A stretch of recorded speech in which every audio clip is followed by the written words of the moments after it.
one-off series called I Stole It at the Movies.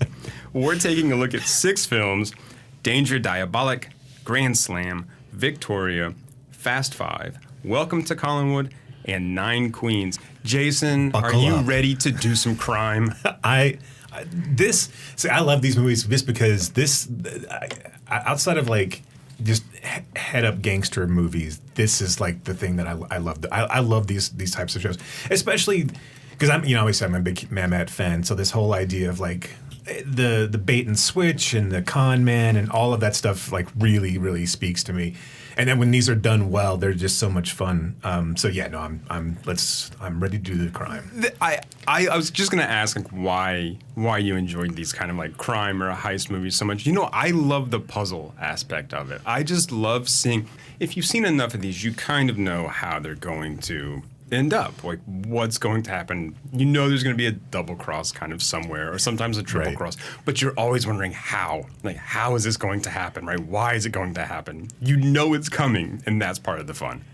It's it's trying to figure out how the magic trick is done, right? It's always trying to figure out where the sleight of hand is happening, where you shouldn't be looking. So you're just constantly like scanning this, and obviously this is like, when they're put in movie form, it's like an Agatha Christie novel where there's too much cheating going on. You can't figure those out. There's no, you can't see behind the scenes, right? So like well, also Agatha Christie is garbage. I'm sorry. But look, they really are like Rube Goldberg machines. They really are mousetraps. I mean, they are, and they make no fucking sense. That's why like Poirot has to come in and explain to you like how he figured it out, because you're like, no, that didn't work that way. I remember the first time I read 10 Little Indians and being so mad at that book because I was like, well, there's just no way I could have figured this out. Like, I mean, you can't pull the rug out from underneath me without me ever knowing that there was a rug there in the first place. I mean, that's not fair. But I mean, eventually, once you just go with that, it's not a Zen cone. You're not on a mountain. There is no mountain. Like, oh wait, what the fuck? How did this happen? Whoa. But yeah, when the person you killed off 6, spoiler alert for 10 Little Indians, but when the person you killed off 6 comes back to life and ends up that being the murderer, okay, well, yeah, how was I supposed to know that when I'm just reading through your pulpy novel? Right. So, if it's okay with you, can we start in an unnamed European country where a master thief has everyone on edge? Can we start with Danger, Diabolik?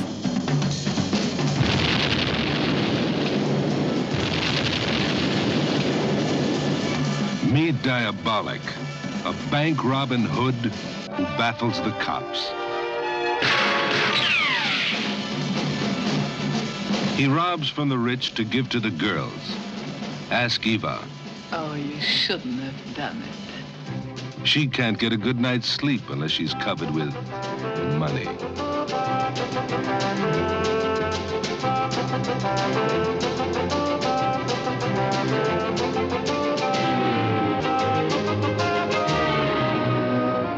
Master sports car racer.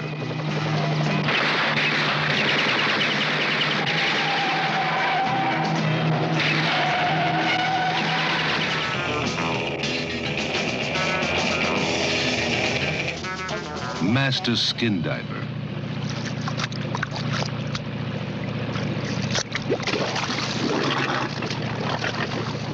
Master lover.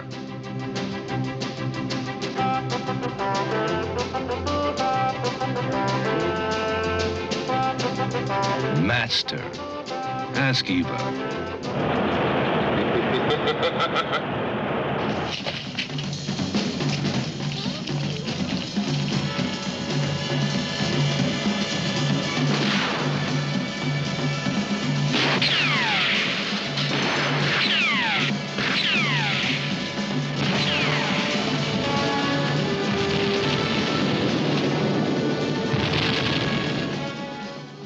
Diabolik, the absolute gold-plated end. Ask Eva.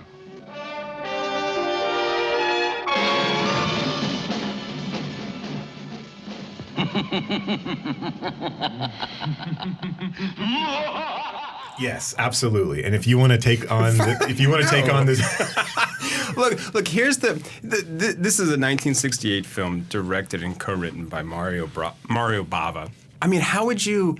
So we have our thief Diabolik. Before that, we have our police lieutenant Jinko. yes, And yeah. he is pulling a ruse. He is stuffing an armored car with paper to make it look like there's money in there because he's trying to trick Diabolik. Because they know that Diabolik is going to be after this cash. Well, spoiler, Diabolik knows what's going on and ends up stealing the money anyway. And then it becomes this kind of cat and mouse game. Jinko employs Valmont, the gangster. Valmont. I'm sorry? Just Ralph Valmont. Ralph Valmont. I'm sorry. Ralph Valmont. A notorious Italian gangster. Yes. He employs Valmont to sort of help entrap Diabolik. It kind of blackmails him. Yeah, it's kind of like really almost at all costs, let's get this guy. Dead or alive, he's wanted. Basically, Diabolik just steals everything because he wants to steal everything. The guy is Batman. He lives in an underground lair that has to have cost billions of dollars. Billions.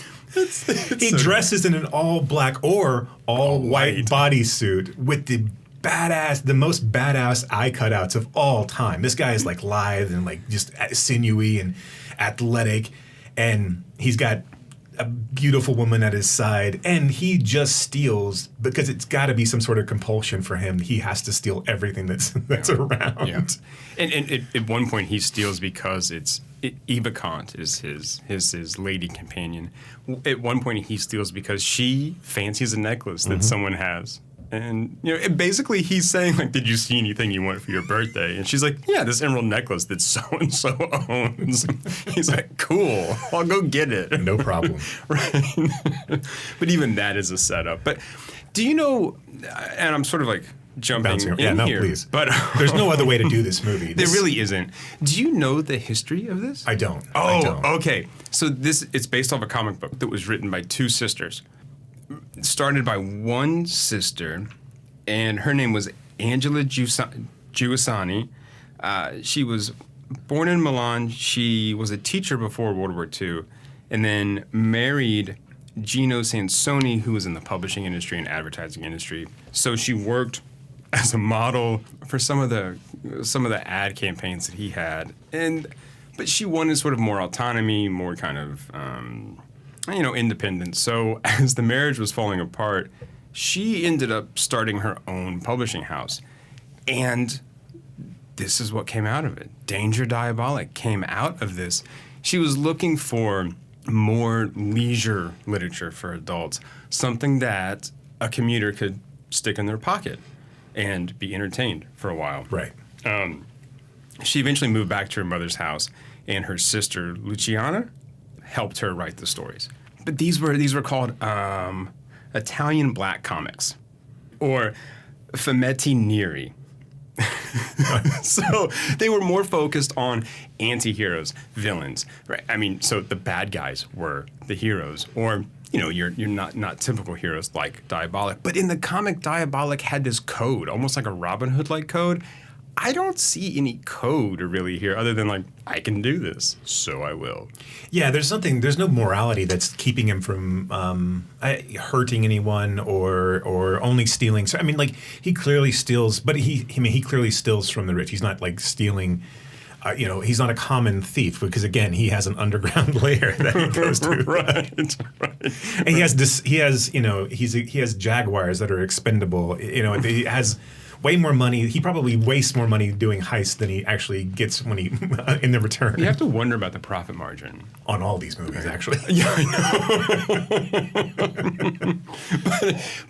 know. So Jinko sort of sets Valmont against Diabolik. Jinko is kind of your stereotypical cop in this movie, right? I mean, he's just like, he's going to do anything he can, right? Even if it's bend and break the law. Even if it's to get in bed with other criminals and to like forgive their crimes so they can get Diabolik. Right.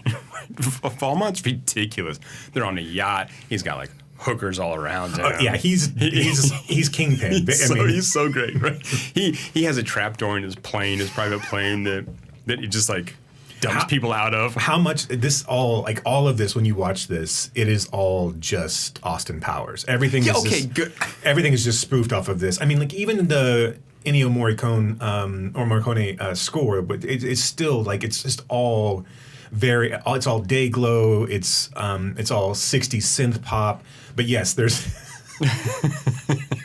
Valmont like lures someone. He's talking to, I forget who he's talking to, in his plane, and gets him to the center of the plane, and then the center of the plane just opens up and he just falls out. And then he shoots another guy just on the plane. I'm like, this is probably not smart. Not at all, no. And so finally, there's also this sort of government subplot where these bureaucrats are just constantly kind of like getting fired and getting replaced because no one can stop Diabolik, and then everyone decides to stop paying their taxes.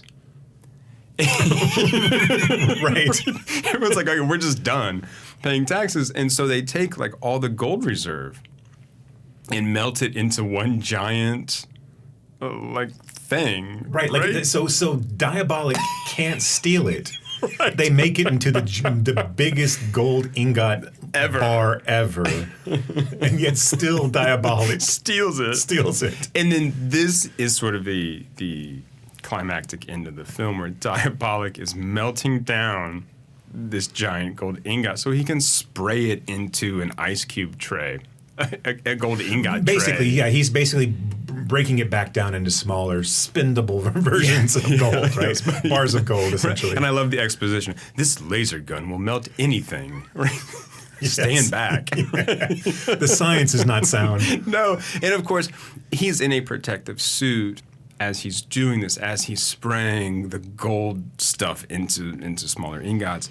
And the cops come. The cops sort of, bust up the layer. He forgets about the special laser heating up everything. And the gold explodes and covers Diabolik. So they think Diabolik's dead the second time. He's like stuck in gold, basically. It's sort of like Han Solo, but Diabolik can wink. He can look at the camera. He can look at the camera and wink and laugh in his Diabolik laugh. Yes. But that's kind of how the movie ends. I'm sorry. So yeah, the cops come in, the gold explodes, freezes Diabolik, and they're like, well, Eva's all upset. Well, Eva sneaks back in, right, to have one last, she's in black and in mourning, and sneaks back in to have like one last look at Diabolik, and he turns and winks. And I just winked at Jason in the same way that Diabolik did. And my heart fluttered just as well, just like Eva's did. Just like Eva's did, yeah. Dude, Eva is... I was going to say sex on a stick, but I don't know if that's... He has... Like, I don't know how you find sheets for his bed. He has like a... This, it's like basically a gigantic seashell that rotates. It's like an island. Yes. And so after the first heist, which is like 10 million lira or whatever, I don't even know what it is. It's 10 something. It's millions of something. Again, we're in an unnamed European country. They escape. He has... Everyone speaks English. Right. Dubbed English, though. Dubbed English. Well, that's how all these Italian films went. The ground opens up to his underground lair. He drives his car in. And again, it is like the Mall of America's underground in this unidentified European country. Diabolik and Eva make love on the paper money, which is funny to me because it was like 10s and 50s and 20s. It was American money. But it was like very much like Monopoly cash. Yeah. And they're making, and like the dollars are covering their naughty parts essentially because they're stuck there.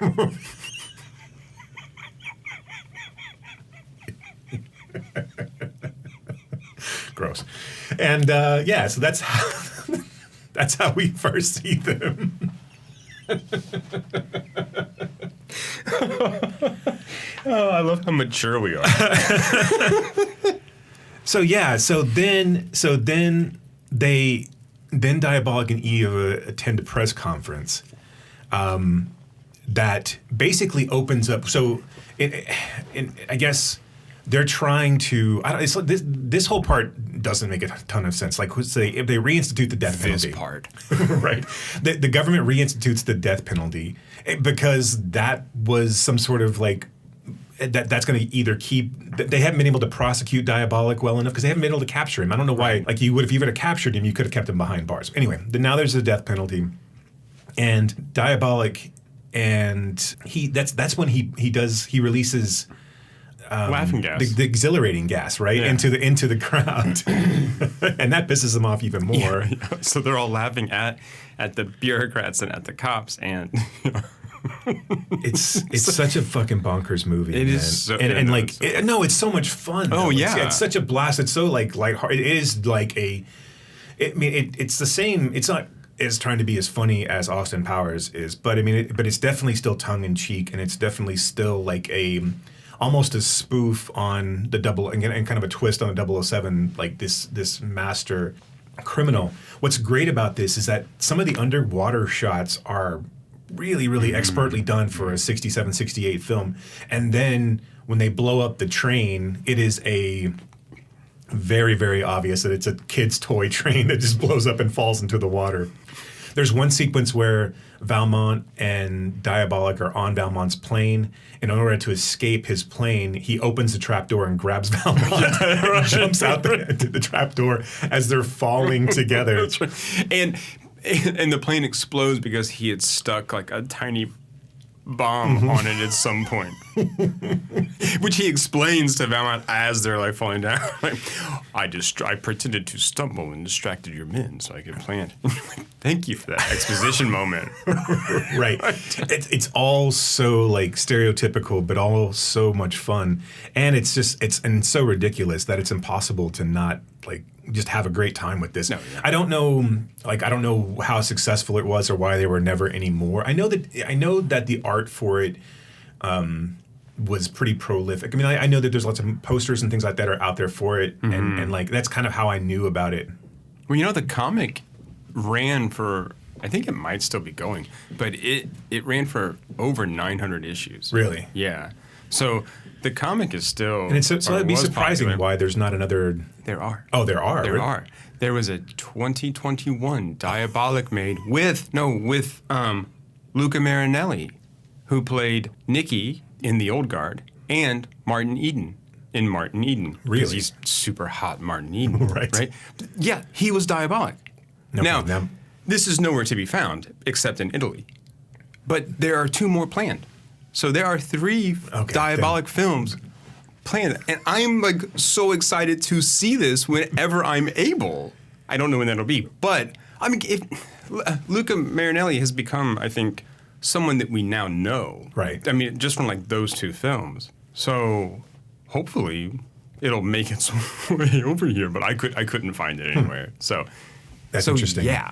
Yeah. John Philip Law is great in this, by the way. It's just as Diabolik. He's so like, I don't know, like he's got such a great physique. Yeah, just a great physique to him.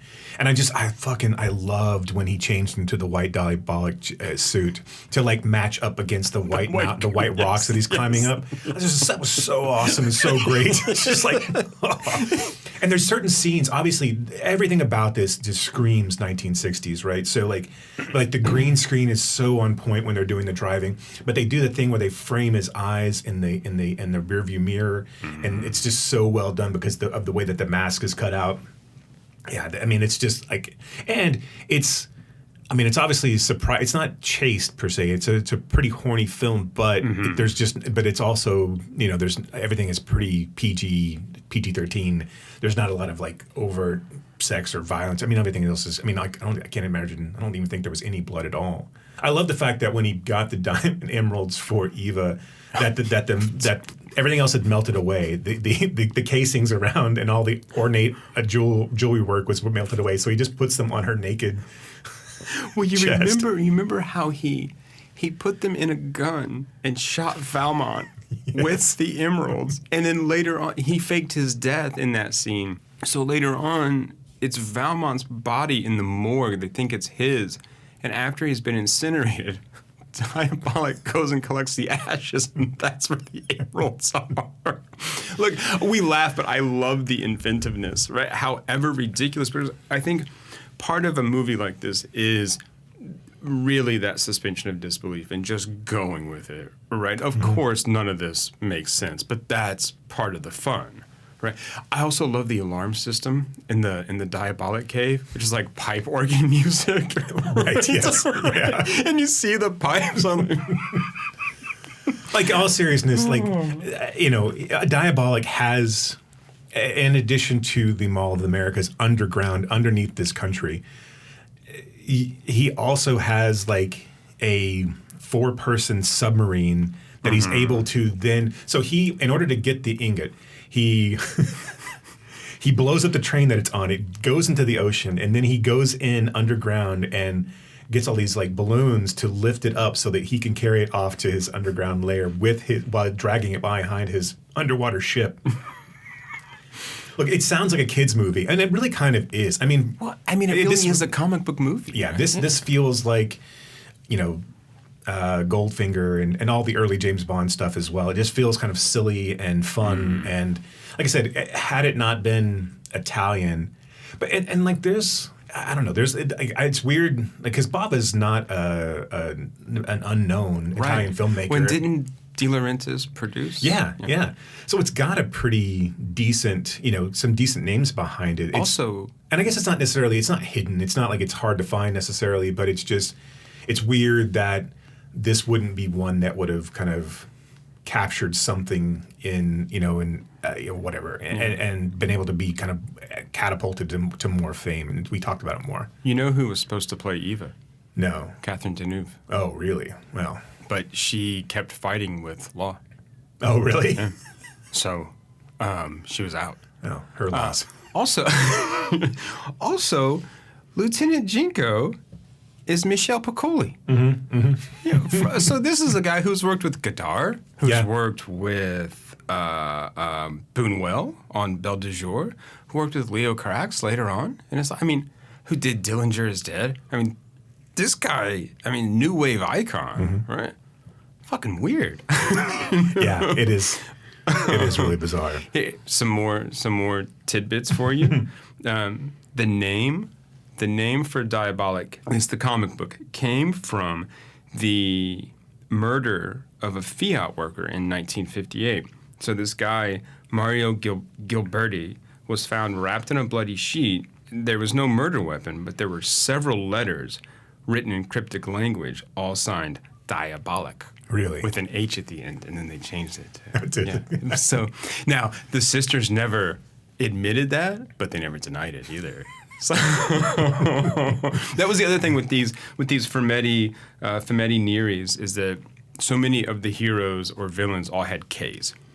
That was all throughout these different types of comics, they all had these Ks. So Diabolik with a K, and there was another one that they did, not the sisters, but other people.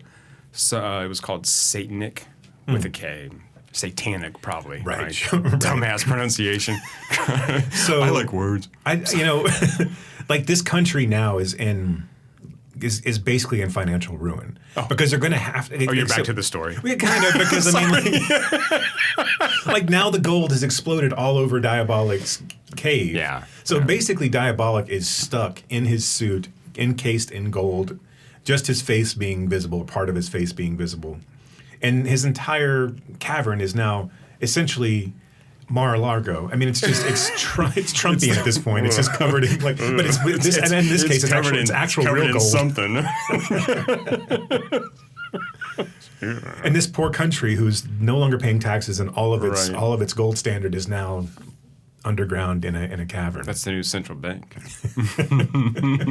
So go check out Danger Diabolik for sure. It is. I think, as you can tell, it's a lot of fun. And I think the history behind it's really interesting too, and how that plays out. And as soon as we can watch the new versions, we'll definitely talk about them here for sure. Hell yeah.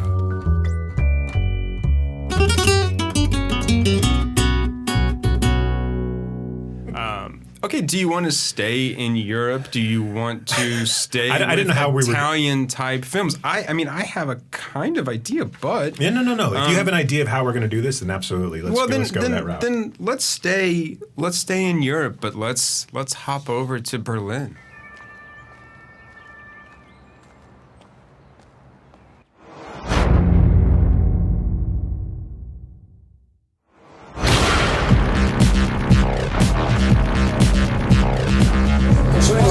I don't speak German.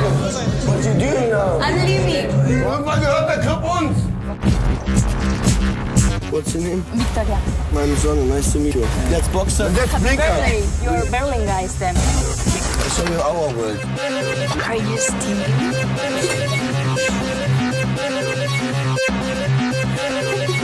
You touch my ass. Say sorry. With a heart. Sorry. Servus, Digga. Immer so. Nein, Digga, chill mal rein. I have to do Boxer a favor. It's something bad to do. Boxer! The car is not going on! The car is not going on!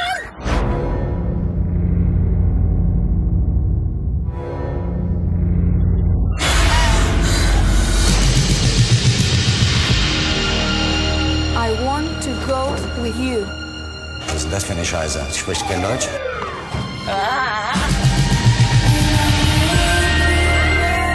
Don't think I'm a bad guy, okay? Boxer, was ist das für eine Scheiße, Mann? Hey, hey, Nobody talks in Germany in the elevator. It's forbidden. I'm gonna break the rules. I'm gonna break the rules.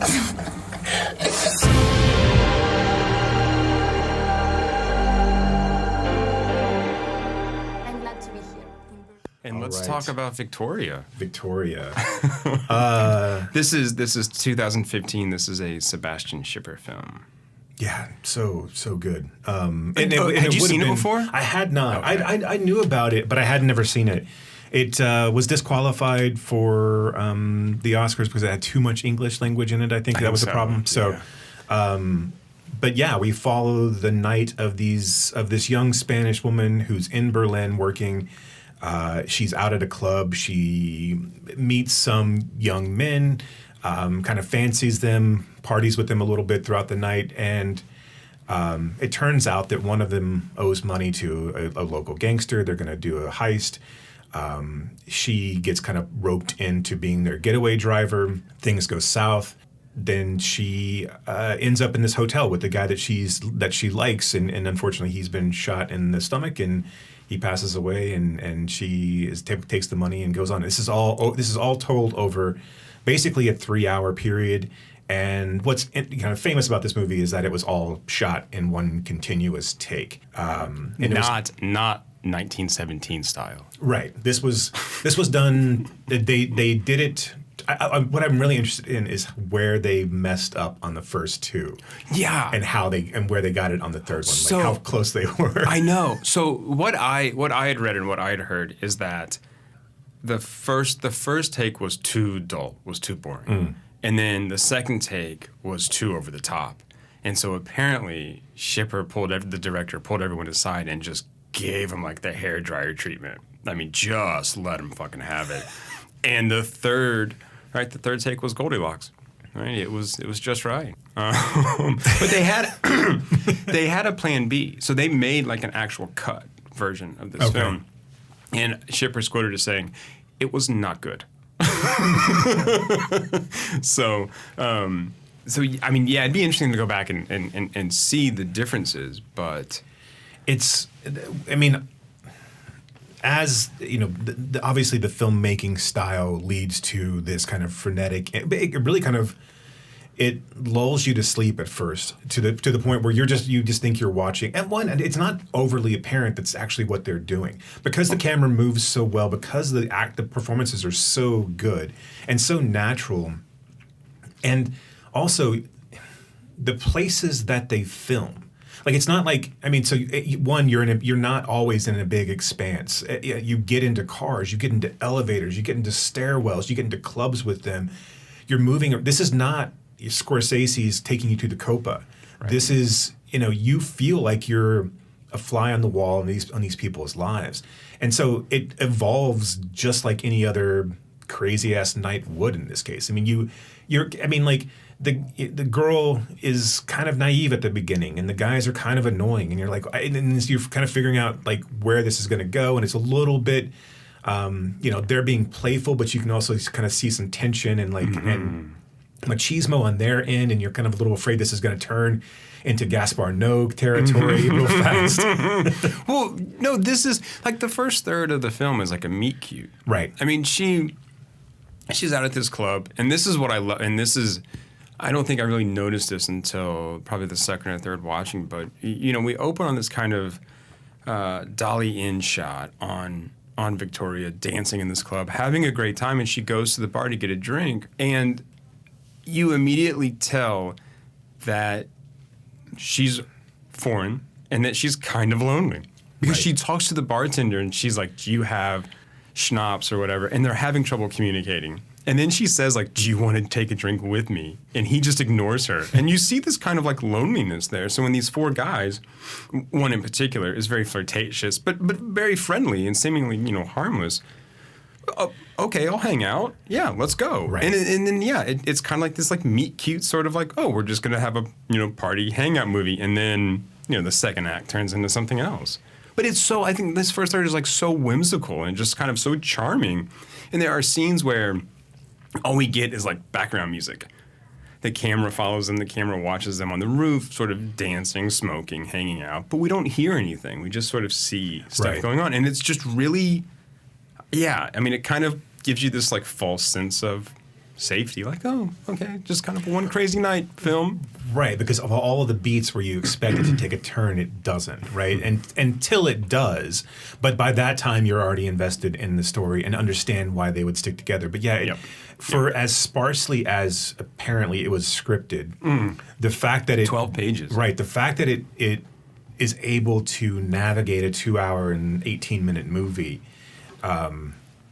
and still hit all the beats and be believable. Like you said, and I'm sure that part of the script was, hey, you're lonely and you're desperate and you're looking for, connection and companionship, etc. But I would love to see, I would love to see him behind the scenes making of how this all played out, because it just, it really is. And so often these types of movies, you have to I have to pull myself back and say, is the filmmaking the reason why? Is the story behind the story why I'm liking this movie? I don't think this falls into that category. This is still a good movie regardless of and I don't think it's really a gimmick. I think because and again, I don't know, however you feel about Boyhood, that movie to me is kind of pedestrian. It's just impressive in how it got made. It's good. I'm not going to say but the story, if it was just a story that was presented on its face value and not filmed over 20 years or 18 years, I don't think we wouldn't have been paying attention to it as much as we did. And this seems purposeful in order to get that kind of frenetic, but also just, I don't know, that throughput line of just this is one crazy night, and it drives down this kind of breathlessness that the entire film has, and it really kind of just draws you in and makes you feel like you're a part of what's going on in the movie. Yeah, I mean, there's a version of this film that isn't Shipper's Plan B that isn't very good. There's a version of this film that is written and directed and edited in a way that is normal, quote unquote, and I love that film too.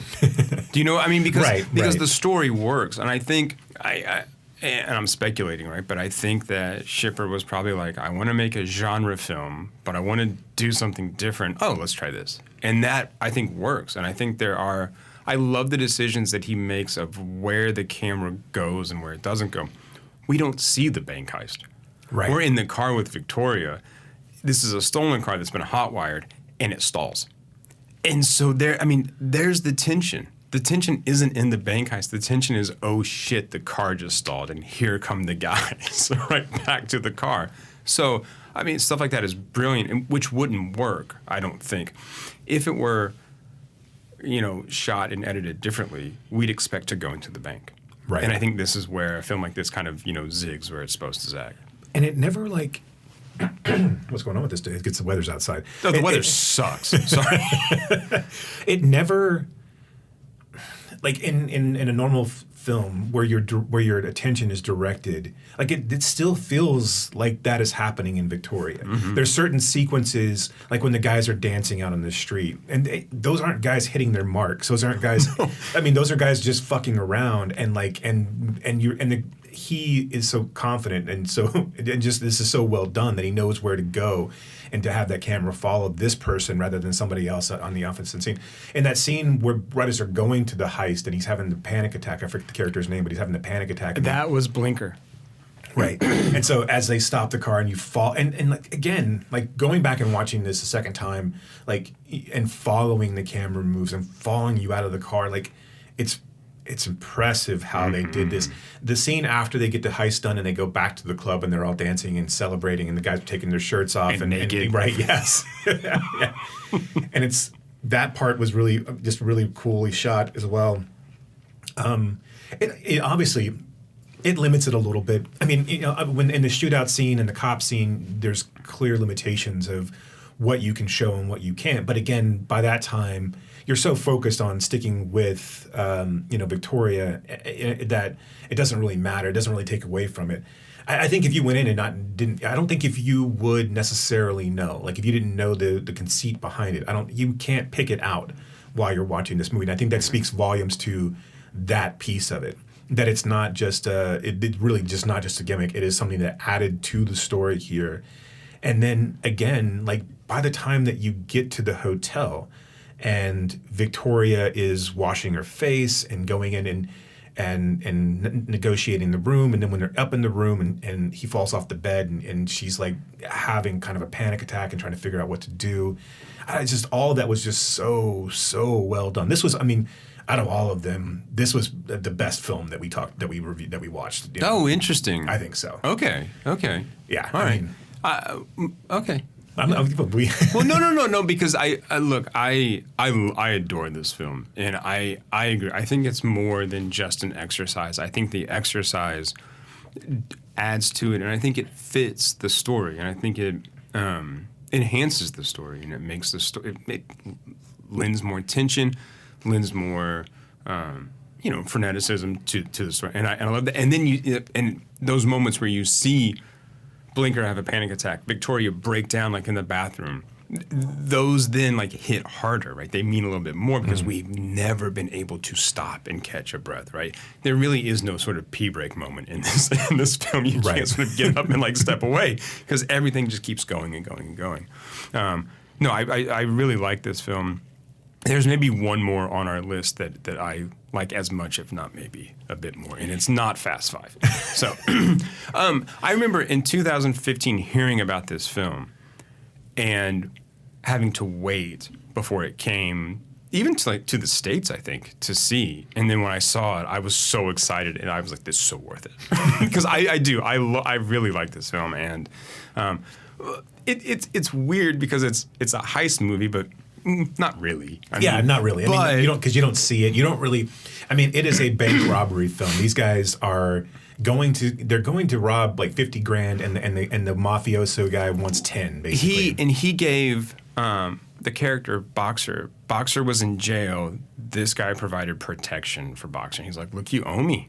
All right, you owe me. Did you enjoy the cigarettes, the protection in jail? You owe me 10 grand. Here's what I want you to do. Here's a specific person. They've got 50. Go rob them. 40's for you, 10's for me. So, look, this gangster has honor. He's like, I only want what I'm owed, right? The rest is yours for doing the job. So, it makes sense. And Boxer's played by Franz Rogowski, who another guy I love. Are you a Christian Petzold fan? Oh, you're not? Wait, you're not a fan or you don't know Christian? I'm not familiar. Okay. Rogowski was in Transit and Undina. So Petzold's last two, he's got another one coming out soon. Christian Petzold, I think, is brilliant. The great Nina Haas is one of his muses. Okay. So, but he's in a lot of those films. I like Rogowski a lot. He's in some English Chanelec films as well. So Yeah, and he's kind of menacing in this, where he's Yeah. not always menacing. He's usually kind of like softer and. This had to have been fucking exhausting to make. They only had enough money to do 3 takes, right? We talked about that. Yeah. If the third one didn't work, they were fucked. and we said this. The script was 12 pages, and so much of it was then improvised after that. And that's the thing too, is that, and I wonder how much setup they did, just of the actors getting to know each other prior to actually shooting, because part of that has to be developing some sort of natural rapport and communication style with one another. Because again, like, well, it's like a dance. Too. It really is, because you've got to know how, when to shut up, right? It's and when to talk and when to let the pauses be, and so all of that, and not being able to, and of course, I mean, Sebastian can give direction. I mean, that's still a thing, but still, you're not feeding them lines. It's, you've got to let them go to a certain extent, and so. To that end, it really, I mean, for them to be able to maintain that, and of course it's really Victoria, and what's the other character's name? The Sona. Sona, right. And so it's Victoria and Sona, those two throughout the majority of it all. But even having people come in and come back out, and it's just so, I mean, it's so impressive that it was able to be done that way. And then again, to add to the story and not just be, okay, well, that's what we saw because somebody just filmed something for 2.5 hours or whatever, Have you seen the film Too Late with not. John Hawkes? Mm-hmm. It's a Dennis Houck film. It reminds me of this because it's a fun movie. Look, I think most things where John Hawkes plays like a kind of lost private eye, right? A spiritually lost private eye. I'm in for that, right? And Robert Forster plays kind of a bad guy. I am definitely in for this film, but this film was very much like a genre exercise where I think there are 5 or 6 scenes. Each scene is 22 minutes long, shot in one continuous take with no editing, like period, because that's the length of time in a 35 millimeter CinemaScope format, I think, is what he shot it in. So that's the length of a reel, and so that's what they did, right? It was this 22-minute thing, and then you went to another scene, and it was cool as an exercise. It's not a great film, but it's cool to watch as an exercise. But the rest of it, I'm just like, okay, like that. But that's the opposite, I think, of this. It's like Manos Hands of Fate. Manos Hands of Fate was filmed like that because, but it was only in like 2-minute segments because that's all they could do. That's all they could do. Yeah. And Manos Hands of Fate's a shit movie. So I think Too Late is worth checking out. Okay. One for I like Hawks. John Hawkes. Yeah. Yeah, that's Hawks, and for Forrester. There's a cameo by Sally J. If you're a Sally J fan, she's a musician. Jason's like, I know who Sally J is. He doesn't, folks. Daishin Lockman is in it, right?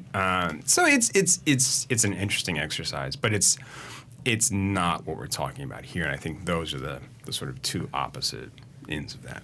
So Victoria's fucking brilliant. It really is. It's really, really good. I mean, so like good. I said, for me, my money, this is the best movie, like best film we've watched out of the 6. And I liked all of them, but this is the best film I think we watched in this series. Okay. I'm interested to hear what I was going to say, I'm I'm interested to hear, like, then your take on that. Well, okay.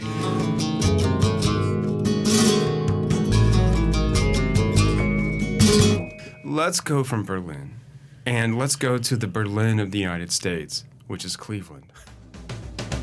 How much money did you wake up with in your pocket this morning? 55 cents. If you're going to lead a life of crime, you better know what you're doing. You know Leon? You fellas know Riley? You guys know Perro? Did we know a safecracker? This is the story of a heist. 300 G's sitting in the safe. The plan was simple. I teach the circular saw method. He says it could be his Bellini. Malinsky. Bellini. Bellini. Bellini. Bellini. Bellini. Malinsky. I think I'm gonna be sick. For $500, I show you how to do it. What could possibly go wrong?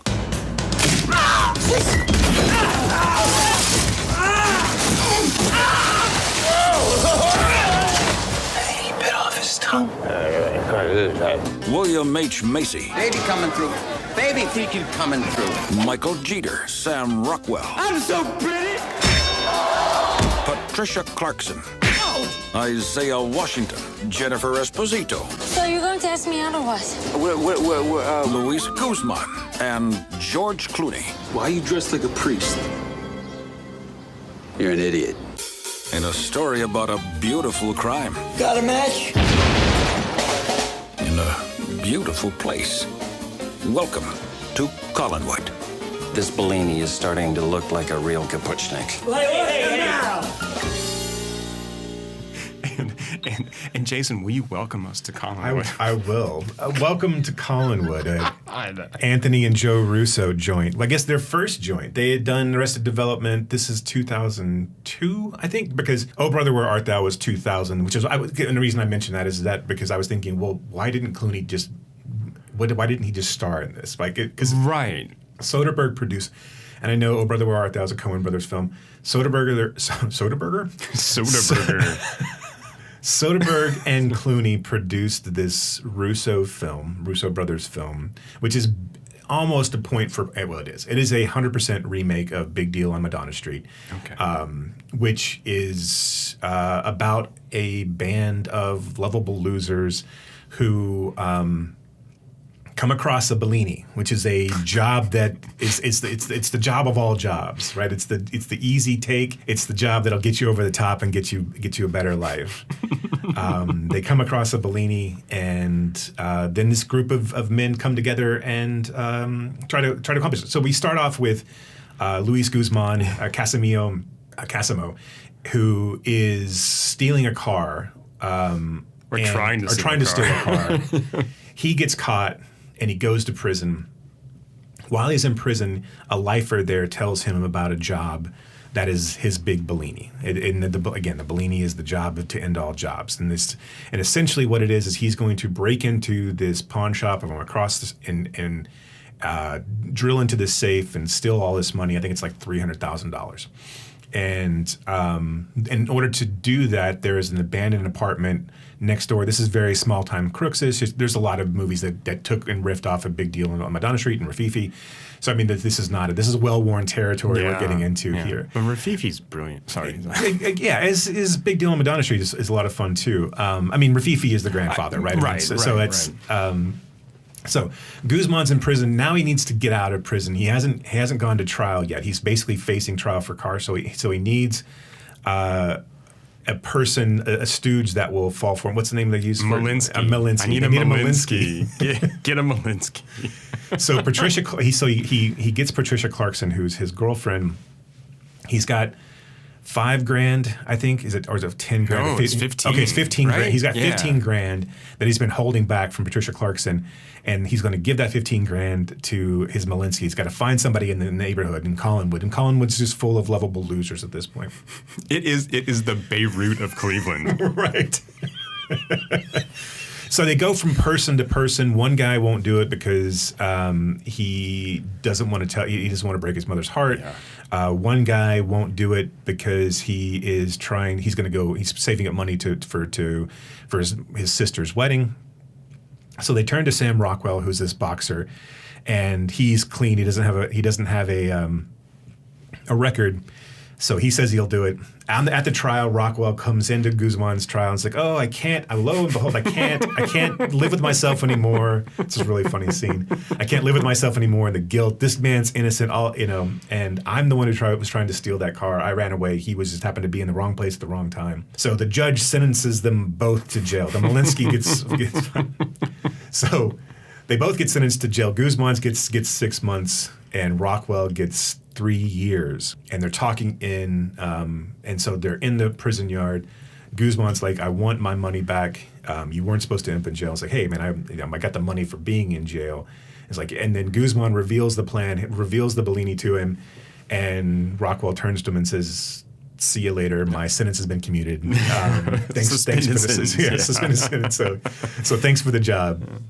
So then Rockwell goes back and all of the people that he's told, basically they all want to get the money, they get the $15,000 back from him now that he's no longer in prison, and Guzman still, or Cosimo still is. But he says, "Hey, I'll cut you in." And then the rest of this is just a kind of comedy of errors. Mm-hmm. People move into the apartment, so Rockwell has to woo the maid of the people who move into the apartment. Played by the one and only Jennifer Esposito. Yes. Which, how is she? I always wondered, like, how she's not a bigger star. Like, she's gorgeous. She's a good actress. She's a good actress. I don't say she's a great actress, but she was in some really, really good stuff around this time. And, like, she just seems like she's been relegated to, like, TV procedural dramas at this point. Yeah, like, I don't know, NYPD Blue or something. I mean, well, not that. That was a good show. But like Blue Bloods or something. Right, yeah, whatever. something. One of those, like, cop shows. Right. It's bullshit, yeah. Is she on the one with Donnie Wahlberg? Or is that? Yeah, I don't know. FBI or man. Yeah, whatever. Chicago Love. Whatever Dick Wolf show it is now. Right?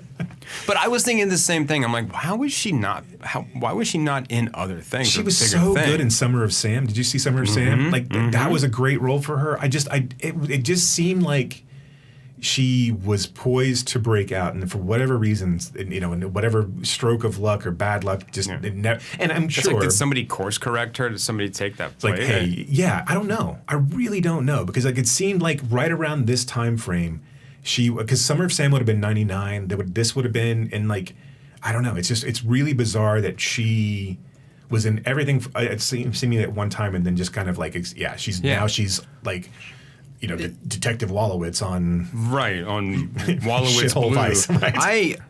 I mean, she's fun in this. I mean, she is.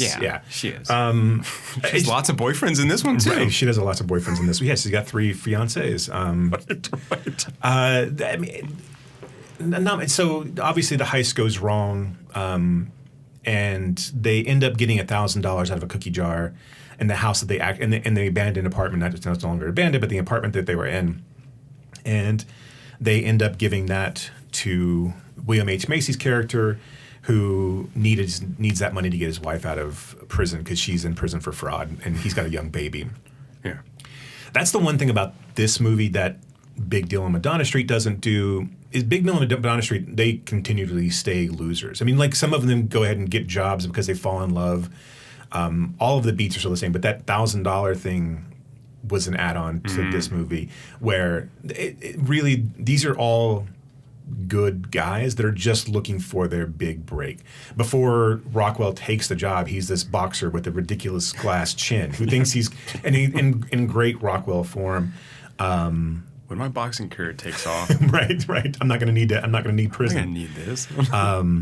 And so, yeah, look, it's a fun movie. I mean, you got William H. Macy, you got Sam Rockwell, you got Luis Guzman. Isaiah Washington. Yeah, Isaiah Washington's really good.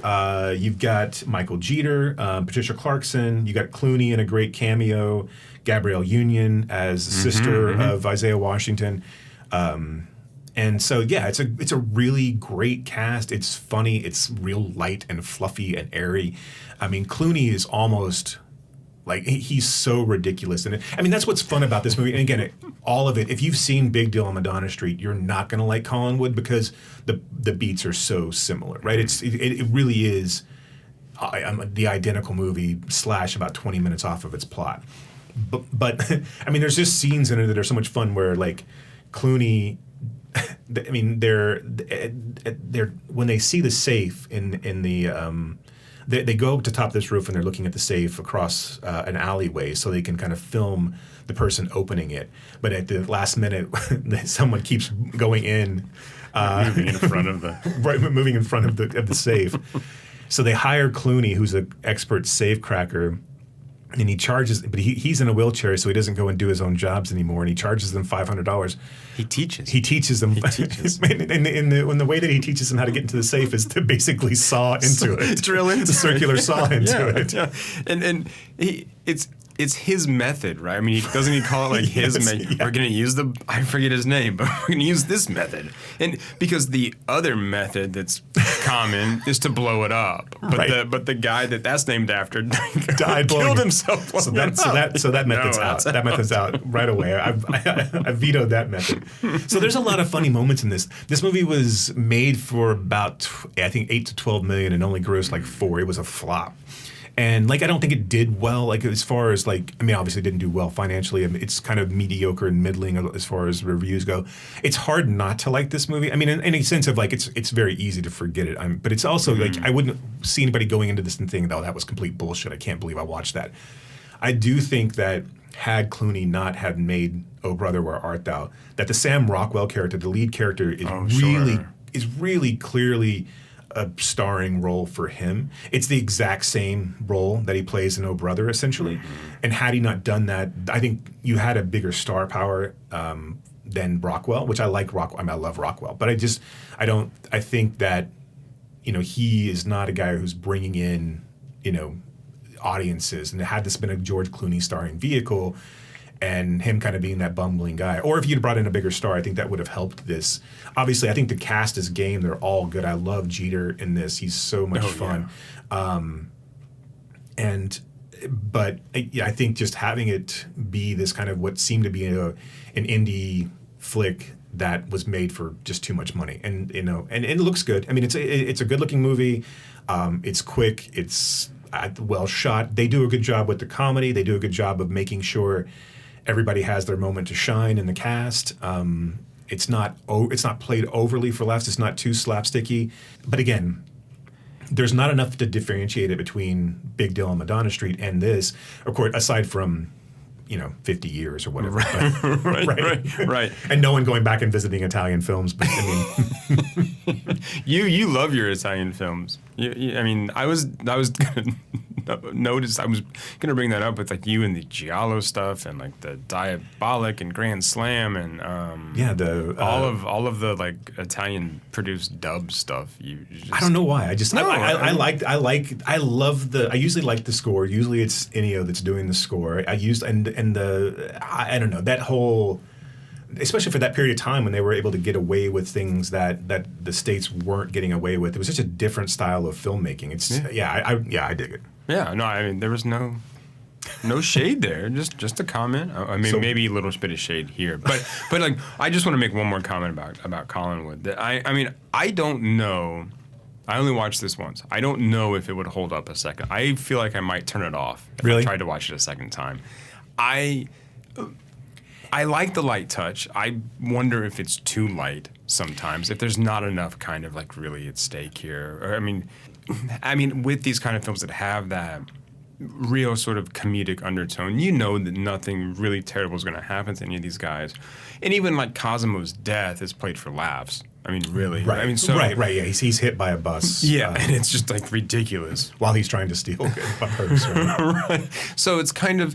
I also feel like there are just way too many moving parts, and nothing really gets developed. So, I mean, I think, and this would be the problem, if it were any heavier, I would want more investment or more understanding of these different characters that I'm never going to get because there's just too many of them and they're all up in the air at the same time.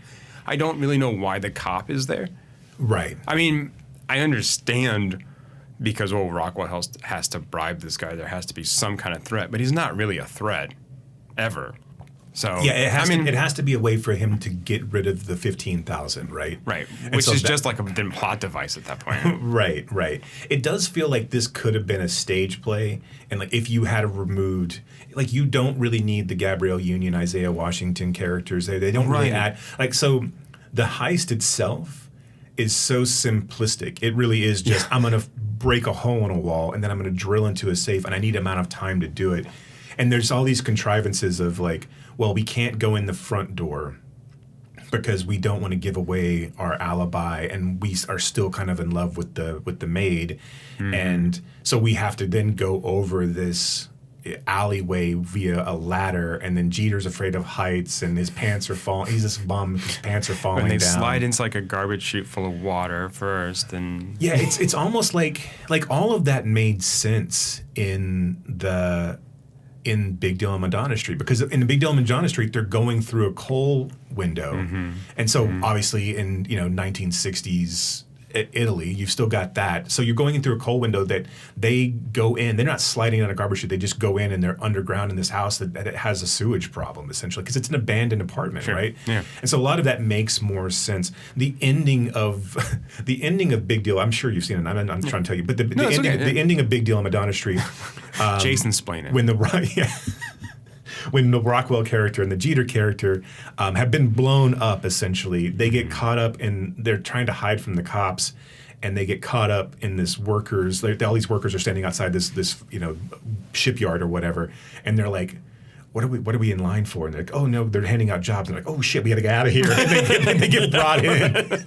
And then Jeter's like, you can't stay. They're wanting you to work. And that's what kind of puts that movie over the top as far as like, that's not, look, the good-heartedness of what happens in Collinwood is fine. And it's nice to know that, you know, all these guys are still good guys at heart. But in Big Deal, you just know that these guys are chosen losers, right? Mm-hmm. And they're ridiculed when they decide to get a real job at a movie theater just so they can get an honest job for the sister that they want to marry. Well, so and that, I mean, that's sort of a running joke through Collinwood too, is that nobody wants to get a real job. And then when the one guy finally, I forget the character's name, who ends up having the affair with Gabby Union, with Isaiah Washington's sister. And he's like, I can't do that. Basil. Yeah, Basil. So he gets a job, and they're all like, "What? You did? What? Well, you know, I want to like be with like her." And so, but right, yeah, because she's engaged kind of to somebody who's rich, and he's like, "Does that mean anything to you?" And she's like, "Yeah, kind of." I mean, like, yeah. But it. I mean, so for all of my kind of like, I don't know if this will hold up a second. It is a fun. A fun, breezy, lighthearted. Yeah, I'm not gonna go revisit it, or I'm not gonna go out and and to come back to it over and over again. If it's on, I may pop in, but I don't. Just because I think Rockwell is so charismatic. No, there are some really great like moments. But I am also not a big Russo brothers fan. Yeah, I think that I hated You Mean Dupree. Did you see Cherry? No, okay, I didn't. Fuck that movie. Yeah, sorry, and I didn't see Gray Man either. Oh God. Well, at least that. So Cherry was just over stylized and had no substance. Look, I think it's based on a book by the same name, and I'm not a fan of the book either. That's a different podcast. But they did know there's not a lot of substance in the book either. But it was not good. They thought they were making like this kind of like piece of high art, and it wasn't. I think Winter Soldier is the only good movie that they made. And because that is Parallax View. It is 3 Days of the Condor. It is that sort of 70s paranoia cinema. And there's something to be said for being able to manage a $200 million budget. I think, and so I understand why they're getting those types of films. It will be interesting to see what they do and like their longevity post this Marvel stint that they did, which was wildly successful, so they'll probably be able to do whatever the hell they want to do. But whether or not, like, I don't know if you can consider, I know Cherry wasn't, but I don't know if you can consider Gray Man being a Netflix film. What do you consider success in that case? People didn't lose their Netflix subscriptions when they watched it. I mean, like, who gives a shit? Yeah. But I think, anyway, okay. Let's stop talking about the Russos. Do you want to hit it out of the park in Rio? I don't know, man. What I mean is, do you want to talk about Grand Slam? Rio de Janeiro, carnival time. 3 carefree, colorful days and nights of parades, fun-making, and dancing in the streets. Hundreds of thousands of people flock to Rio for carnival time, most of them to enjoy themselves. On this particular occasion, however, 4 men take advantage of the festivities to carry out one of the most sensational robberies of the century. Grand Slam. The job was planned in New York. Every move worked out in minute detail. Men with nerves of steel, each an expert in his own field, are brought together to create a team that will stop at nothing to crack the most carefully guarded vault in the world. At stake, diamonds worth millions of dollars. With nothing left to chance, there was only one thing that could not be allowed for: the reaction of a girl who held the key to success and who stood to lose everything, even her life, if the diamonds were stolen.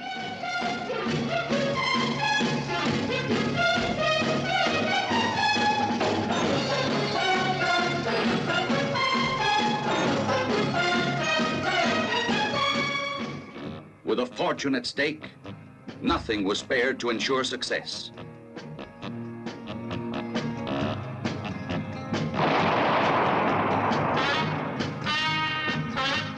Grand Slam.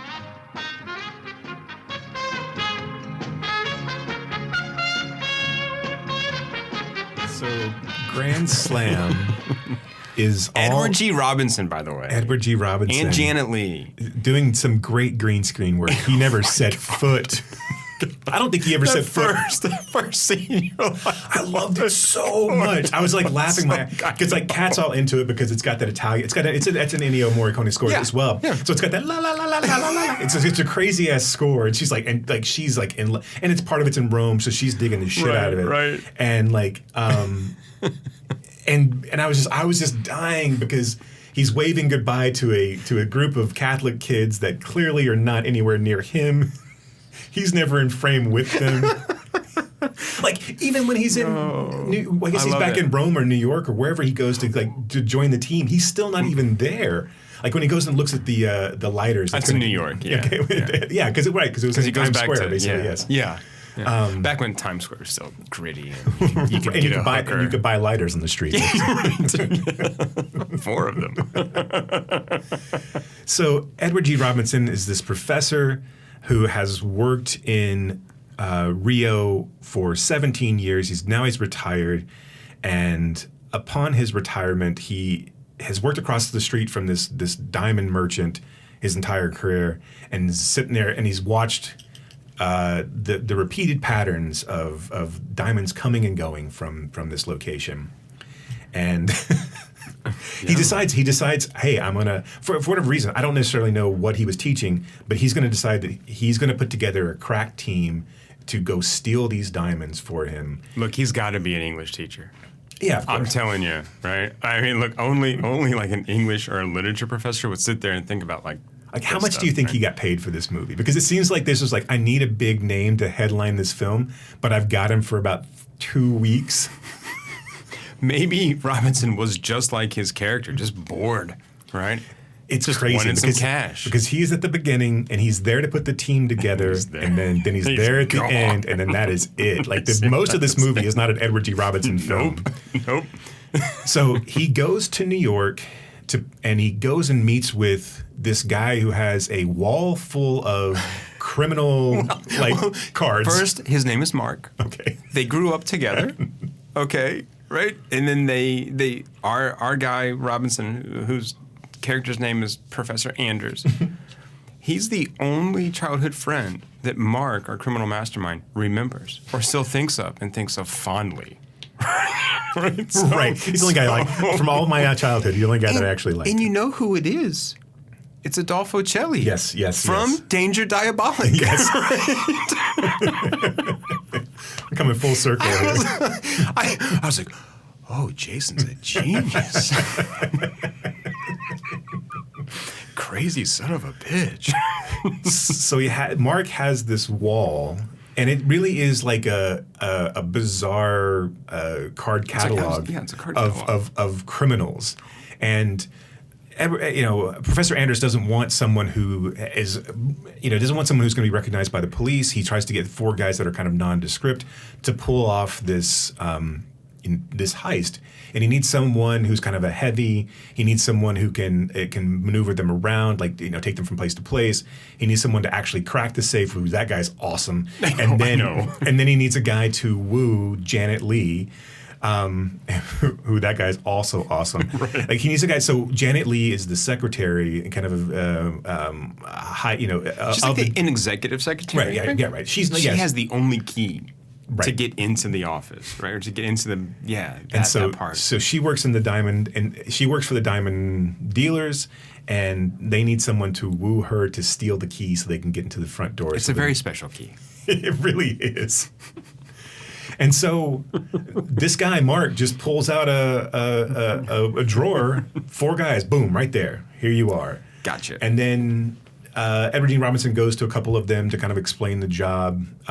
They're all doing other things at the time, but they all decide to sign on, and they all end up going to – and so this has to be done. This heist has to be done during Carnival, because at that point all of Rio will be shut down, and so they'll have more time to get the diamonds out of the safe, et cetera, et cetera, et cetera.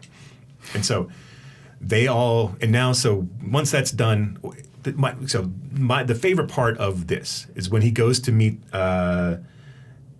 When he goes to meet the person who is the wooer, is the person who's going to woo the woman. Oh. He's already like in kind of a scam with another woman. And he's like, and Edward G. Robinson goes up. Jean-Paul. Yes, Jean-Paul, thank you. Jean-Paul. So Edward G. Robinson goes up to him and is like, hey, I need you to woo this woman. And he's like, well, that's what I'm known for in almost 3 continents. I was like, that's 2 fucking continents, dude. That's just 2. If you're almost like, I nearly fell out. I was laughing so hard. I'm like, that's what I'm known for. I'm going to use that line from here on out. That's what I'm known for in almost 3 continents. Almost. Or 2. Or you can just say like 2 continents. 2? I'm known for wooing women in almost 3 continents. But yeah. So, and I wonder, like, what is the third one that he's almost like right, Antarctica? Like, well, I almost. People almost knew. It was too cold. I couldn't pull it off. It's harsh. I came close. Harsh there, yeah. But then I tried to pull it off and it was too cold. And so things froze. I don't know. So, and that guy had most of the great lines because he seems like this kind of like dummy for the most part. Yeah. Like he's not, and he really is not that great of a wooer, to be honest. What I love is when he causes the car wreck with Janet Leigh, and Janet Leigh's all like, rah, rah, rah, and he's like, I don't like your hair. Yeah, he negs her, right? Immediately. Yeah, when he says, your hair is unbecoming. And she's like, what? Here, have some flowers. Just like, what the fuck? That was such a great line. Like, she's just pissed about the car wreck. They all get to Rio, and they all know each other because they all have the same lighter that Edward G. Robinson bought in New York and gave to all of them. It's like, it'll come in handy later. It's a very contrived plot device. Well, at one point, like, Klaus Kinski's standing there, and one of the guys comes up, and he's sort of like looking at all of them hesitantly, and he just wiggles his lighter. And the guy's like, oh, yes. Right. So Klaus Kinski plays the heavy, and if you're not familiar with Klaus Kinski, I'm sorry, but please go watch The Great Silence. Right, the Aguirre Wrath of God. Any sort of like anything with the Herzog. Nosferatu. I mean, he's like a meaner Udo Kier. Like, it's just like he has that same kind of look in his eye.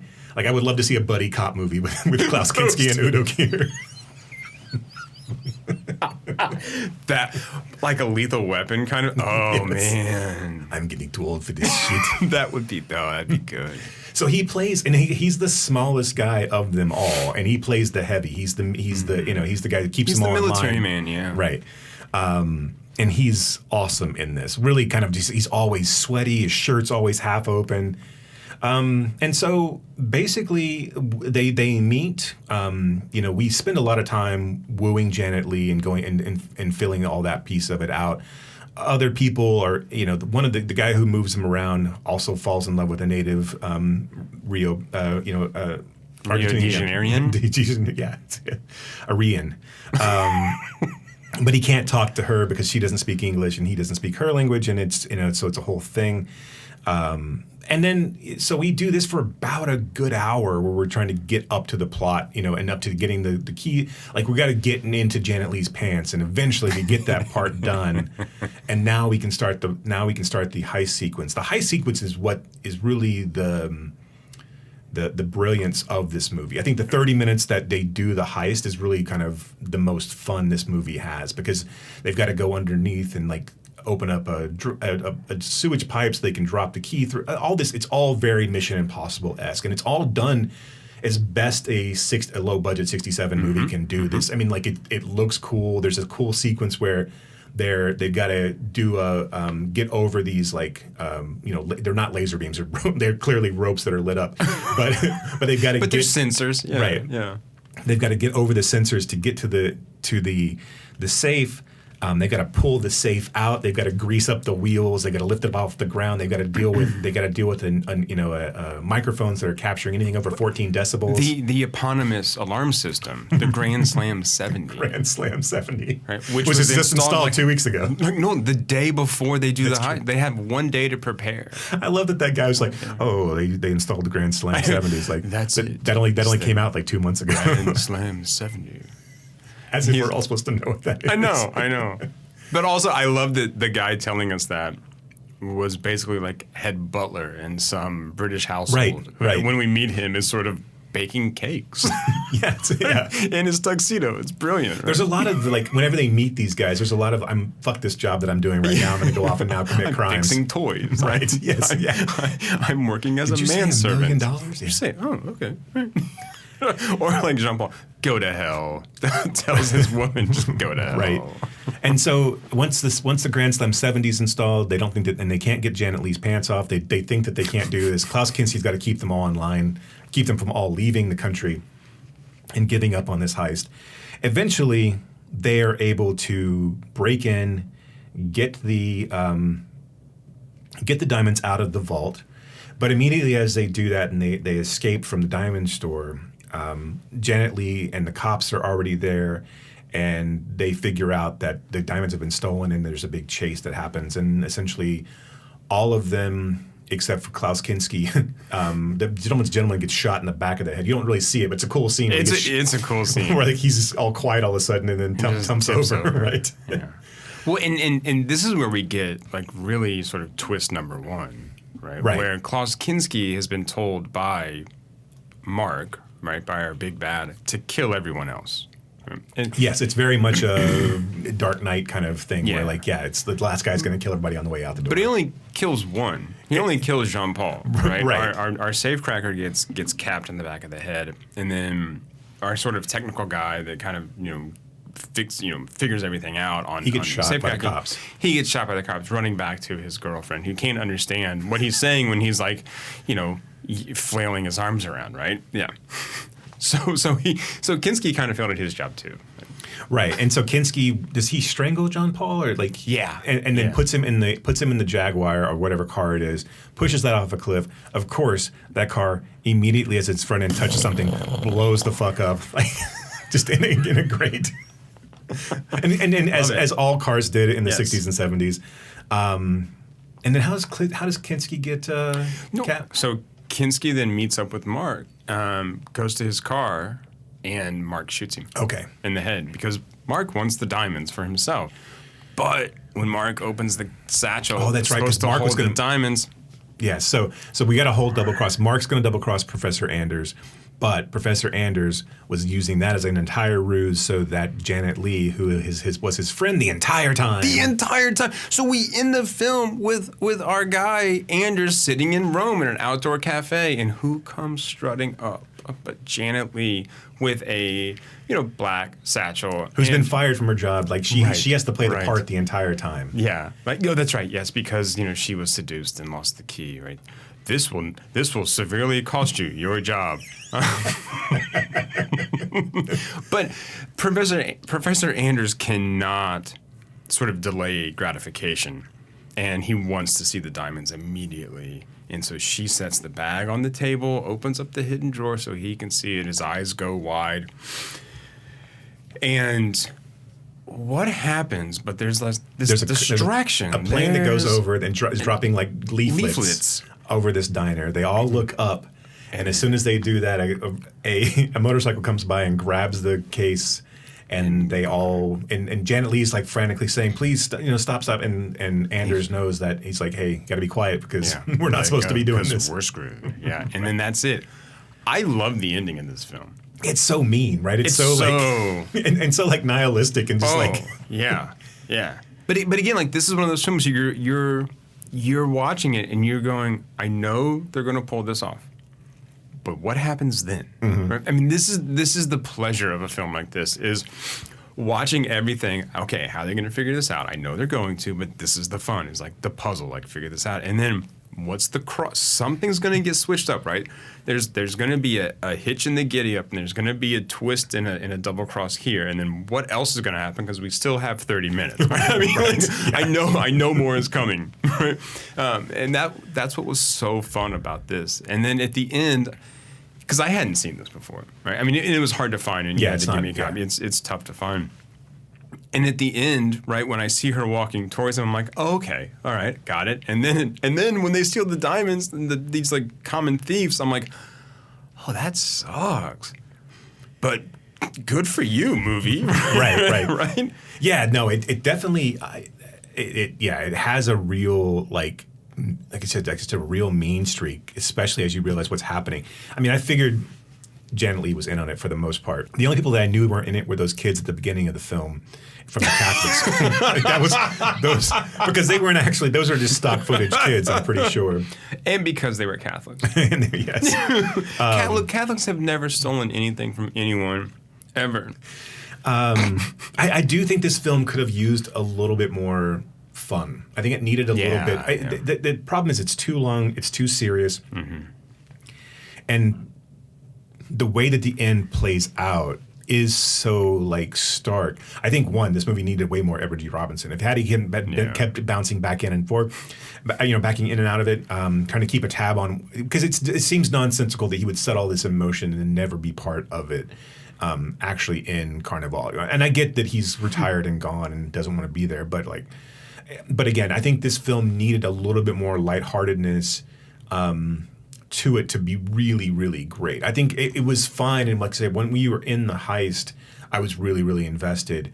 I think the last hour is really good, but I think a lot of it up to that point just could have been pared down a lot. And again, had there been more, you never really got a great, Kinski was such a great heavy that there was no interplay between the people. Like everyone went off and did their own thing, right? So you were stuck with him, with Jean-Paul and Janet Leigh, and then the guy who was wooing the native girl, and then Kinski just kind of brooding around the entire time. Right. But it's just kind of felt all just a matter of okay, well let's get to the heist. Let's get to the heist, because this is all kind of getting old after a while. I don't know how I feel, and this is probably my least favorite of the movies we watched. Not that I said I didn't enjoy watching it, but it was probably, again, because it's so difficult to find, I'm not going to go back and do it again. But I really did. The ending almost saves it. Just the idea of no one gets away scot-free, no one gets what they wanted to get. We're all kind of left back. It's either dead or worse than we started off. Right. And I like a movie like that quite a bit, actually. I like a movie that can take that kind of bold stroke. Yeah. It's not easy to end a movie on a downer, because this movie is a 60s movie. You roll credits, you go to dark, man. As soon as the bag is stolen and he's like, "Don't yell," you're like, "That's it." Yeah, okay. Here's who started it, and go ahead and gather your popcorn and leave the theater now, because it's over. He just fired all his bullets. Back to the mist metaphor.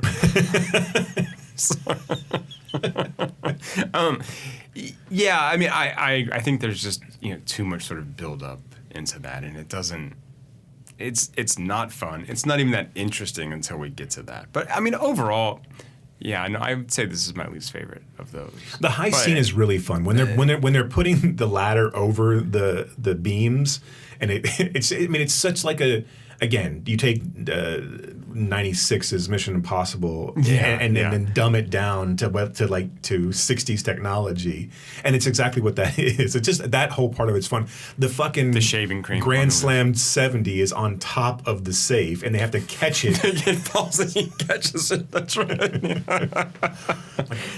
There's just some dumb stuff in there but that's a lot of fun. But ultimately, and also the heist gets really convoluted and confusing, what everybody's role in the heist is, especially when they are flushing that the keys back down so they can get it back over to Janet. That whole part is really kind of weird. Yeah. So Klaus Kinski can get the key back to Janet Leigh so that she doesn't suspect that they're doing anything or suspect them at all. But then somehow she figures it out. I'm not really sure how she figures it out, because it was in a different position on the key. But again, you would at that point if she clearly knew what was going on the entire time. It's why did we have to see why did we don't need? Yeah, we don't need to see that. That's a trick on us and not right, which I don't like either. I don't like. Oh, here, we'll misdirect you so you don't think that she's actually in on it. Because part of her role, which I think she's really good in this, and I love how they try to make her ugly by putting glasses on her, which harkens back to our original title for this podcast. But either way.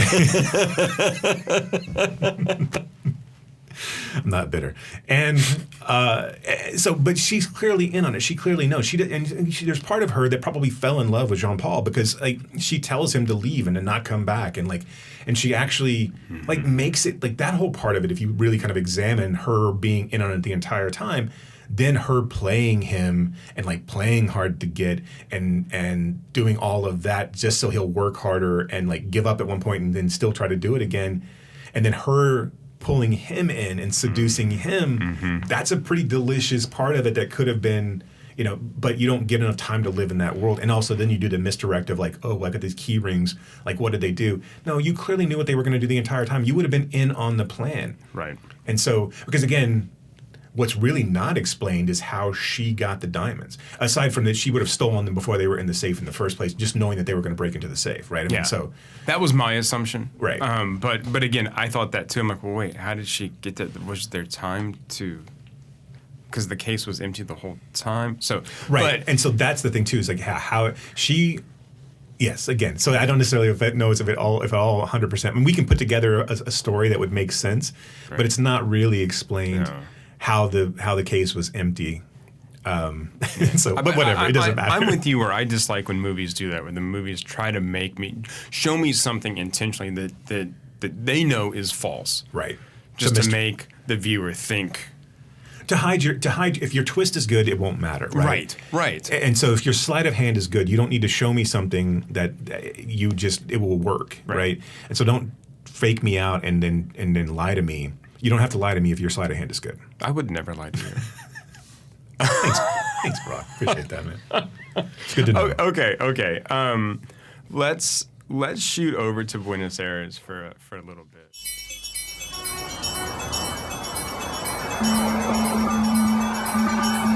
Juan and Marcos always work alone. Until today.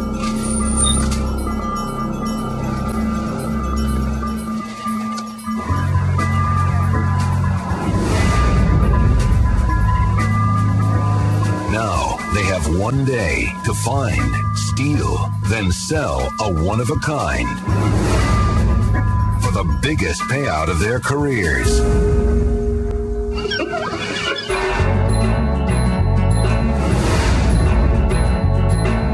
But first, they must fool a forger, outfox a brilliant beauty,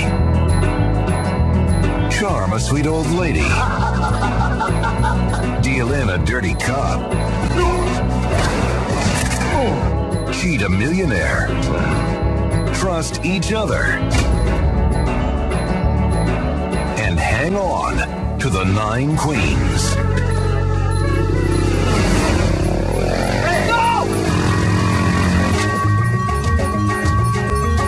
Sony Pictures Classics presents a new movie about getting the upper hand. A story that will keep you guessing until the last con is played.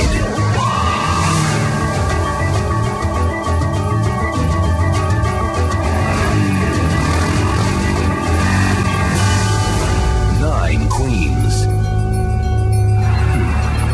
It's criminal when there's no one you can trust.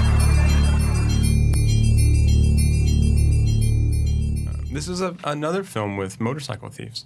It is, yeah. So this is 9 Queens. This is the film that I might like more than Victoria. I think this is really good. Did you know that Criminal, the U.S. film that this was based off of? Had you seen this before? I saw 9 Queens first, and then I'd seen, I knew that they were remaking it as Criminal because everyone was like, that was like one of like, at the time they were like, why are you doing that? Because it came like right on the heels of it, like so it was like, why are you remaking it? Because it's so close and and Criminal's fine. It's not bad, but it is much shorter. But it's essentially the same. Okay. I like this film a lot. I mean, I think that it's too bad the director died so young, 47. Yeah. Did 2 feature films? Yeah, I haven't seen the Aura. I haven't seen it. Again, that's one that's hard to find too. I can't. Really, really is. I can't find it anywhere. But this film was ranked in the top 10 of sort of the best 100 Argentinian films. That was put together by, I think, a couple different film magazines. And as you can imagine, like Lucretia Martel is like all over that list. But this film and Aura are on that list as well. So Yeah. Do you want to break this down? Do you want? No, you go ahead. We have Juan. Juan Speaking is of convoluted plots. I know. Juan is a small-time grifter who gets caught pulling the same scam on a second cashier in this like convenience store. He's saved by a fellow con man named Marcos, who pretends to be a cop. Marcos wants Juan to be his partner for the day as a way to say thank you for helping him. Juan initially refuses, but he needs the money. His father, also a con man, needs $70,000 to bribe a judge to get out of jail. Juan has $50,000, needs a little bit more. So they do some small-time stuff like during the day, and then later, Marco's sister, Valeria, who works at a hotel, calls Marcos and says, look, there's this guy here asking for you. And this is where we learn about Marcos and Valeria's kind of tension of Marcos scamming her and their younger brother out of inheritance money. So this old partner of Marcos, who goes by the name of Sandler, is at her hotel, and he presents Marcos with a scheme, right? There's also tension between Marcos and Sandler.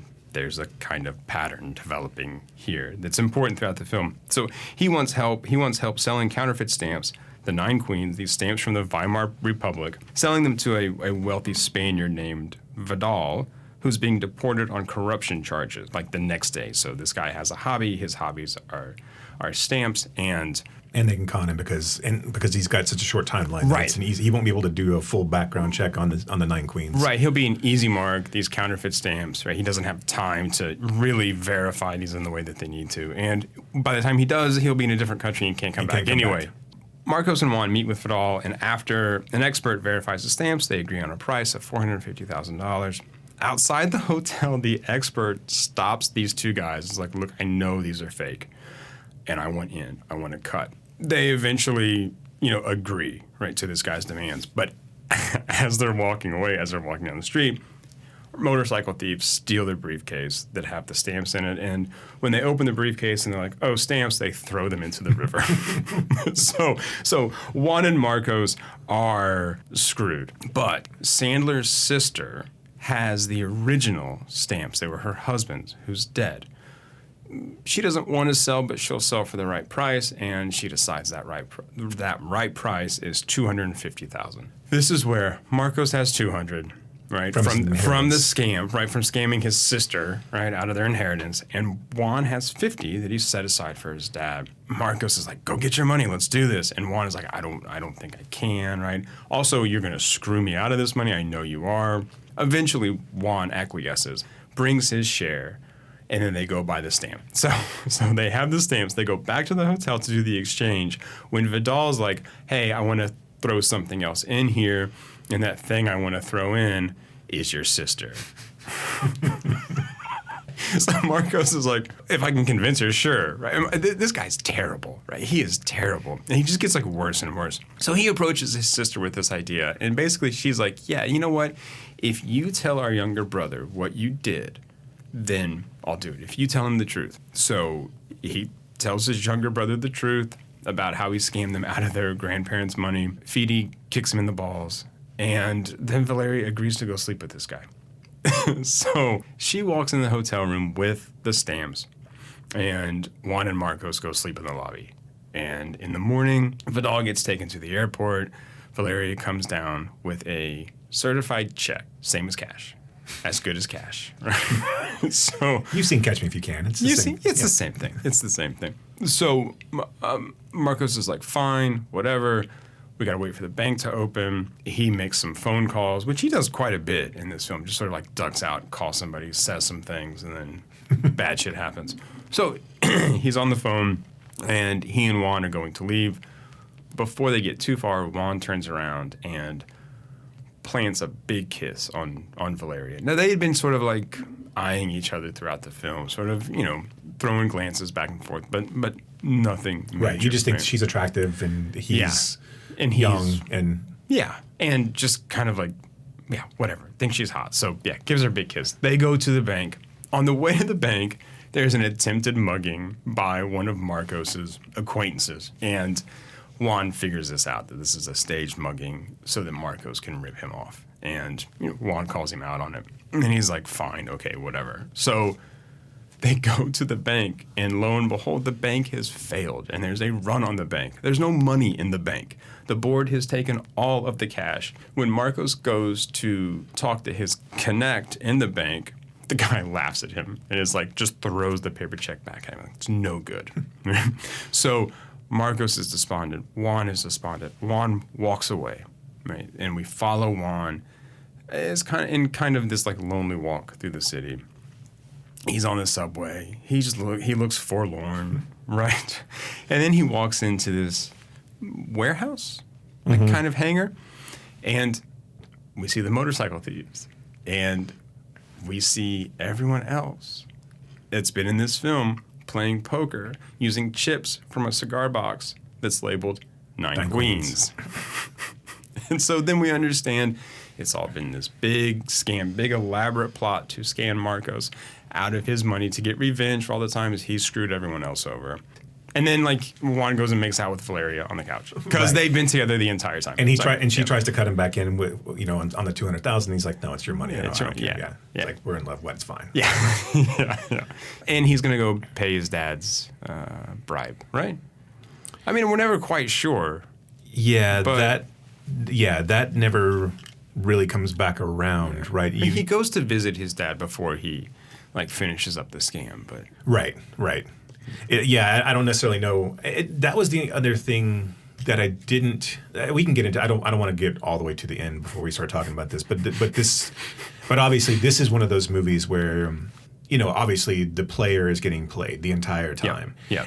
But it's so well done that you get sucked in as a viewer. That you realize, that there's double-handedness going on, and that who's screwing who here, but you never really know where it's coming from. There's a great scene where Juan was sitting with his dad in prison, and he's doing the three-card Monte, and Juan keeps guessing which card is the right card, and his dad's like, "Am I losing my touch?" And then, of course, at the end, all three cards are black cards instead of the red card, and they kind of give each other a knowing look.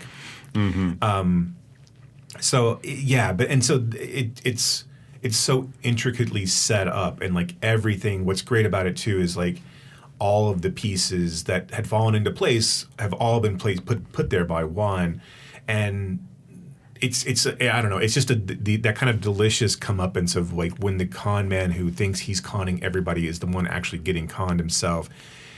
It's Dirty Rotten Scoundrels. It's all these kind of movies, but it's where you never know where something is coming from, and the arrogance, of her brother. What's his name again? Marcos.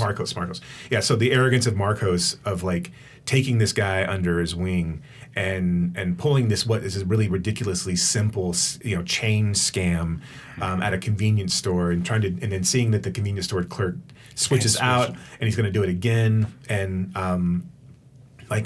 I would have loved for the convenience store clerks to have been at the table though too. That would have been good. There's so much stuff where I would have loved to have seen all of this so orchestrated. But I mean, to that extent, it really is. What's great about all of this is Juan letting Marcos just kind of dig his own grave and sit here and listen to him and play the rube, but also let him gain more and more confidence and kind of play kind of an opposite of him, and where he's there's a point where he picks a newspaper off of the ground and out of the trash, and he goes up and he yells at a newspaper guy who's he's like, "Hey, you sent me the wrong paper. You always send me the wrong paper. Why are you sending me this paper?" And he throws the trash one down and picks up a new one. It's why didn't you just pay for it? It's why would I pay for it when I don't have to? Yep. It's all these things that it was just that he keeps kind of exposing himself. And so by the time that you get to, and I love all of those scenes, and there's a lot of movies that do this, but when you walk into a room, Inside Man does this as well. When you walk into a room and all of your players are there and you realize, oh, okay, this has all been an act. This has all been part of the game.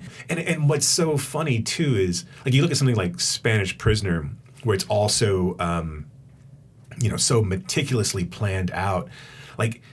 All of the all of the notes are there for Marcos to have the skin on, or have the hair on the back of his neck stand up, like from the newspaper clipping that they give him about the Spaniard, right? He's going to be deported, to these 9 queens. Like, he doesn't know anything about stamps, so the 9 queens don't exist in any form, right? It doesn't matter. No. And utilizing a guy that he's screwed over, and then after he screwed him over in Sander, he screws him over again. And basically says, "Look, I'm not going to give you anything, but you get 10% because I'm being a nice guy, right? Because you're about to die, and you can't do this on your own. So I'm going to take it from you and do it."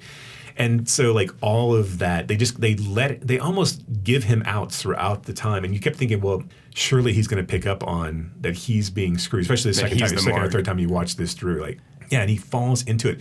The scene where Juan has the wedding ring in his pocket the entire time, and he gives it to Valeria at the end. But like this idea of like he was able to scam, this old woman out of more than just a few pesos of what he was trying to get from her. But he actually gets a wedding ring that he gives to Marcos for at one point, and Marcos bets him and wins it back from him. And of course the bet's rigged as well. That all of that, so just it's so much fun. The only thing that doesn't ring true to me, and I guess maybe it's just a little sticking point, is the bank collapse. Like, that doesn't seem like a necessary part of the ruse. Like, he was already on guard, like, and he would have never suspected Juan. So if the cashier's check had just been fake, and it hadn't have been wrapped up in this financial collapse of a collapse of a financial institution, had Marcos gone into the bank to try to cash it, and they'd be like, "No, we're not going to cash this for you. This is clearly a fake check." I think I don't know why you need the bank collapse. Don't you think he would have? Do you think he would have realized at that point if they said this check is not real, that there was something else like going on? I don't because. They got a tip off the day before that the bank was going to collapse, and that's why they put all this together. Yeah. I mean, that's why they picked like that registered check, right? And then Valeria's like, "Look, we do this for people all the time at the hotel, right?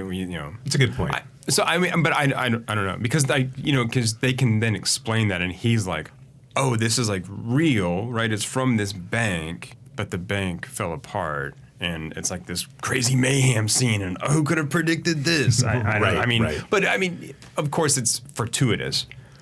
It's fortuitous that, hey, on this day, the bank is going to, but again, like the guy who Marcos knows at the bank was someone who Marcos was screwed over anyway. True. So there's also, but yes, look, there's a lot of like moving parts here, and for the most part, they all match up. Yeah. Right? But there are some, like you said, there are some moments where you're kind of like, The part that really stands out to me, what's the most delicious part, is that Marcos never realizes that, like he understands that Juan is suspicious about the 50,000, because he even comes to him and is like, "Oh, you had 2,000, and now you have 200,000, and now you need my 50, and that's what I told you I had earlier, and like this is too, like you're gonna screw me out of this money." He never realizes that should be flipped on him as well. Right. Oh, wait a minute, we have the exact amount of money that we need to buy these two. Like, weird. that's impressive. But I mean, they're playing his hubris against him, right? And I think that is, part of the story is that, look, this guy is so proud, so arrogant that he can't see any of these warning signs because he cannot be made a mark, right? Right. Everyone else, the world is my mark. I am no one.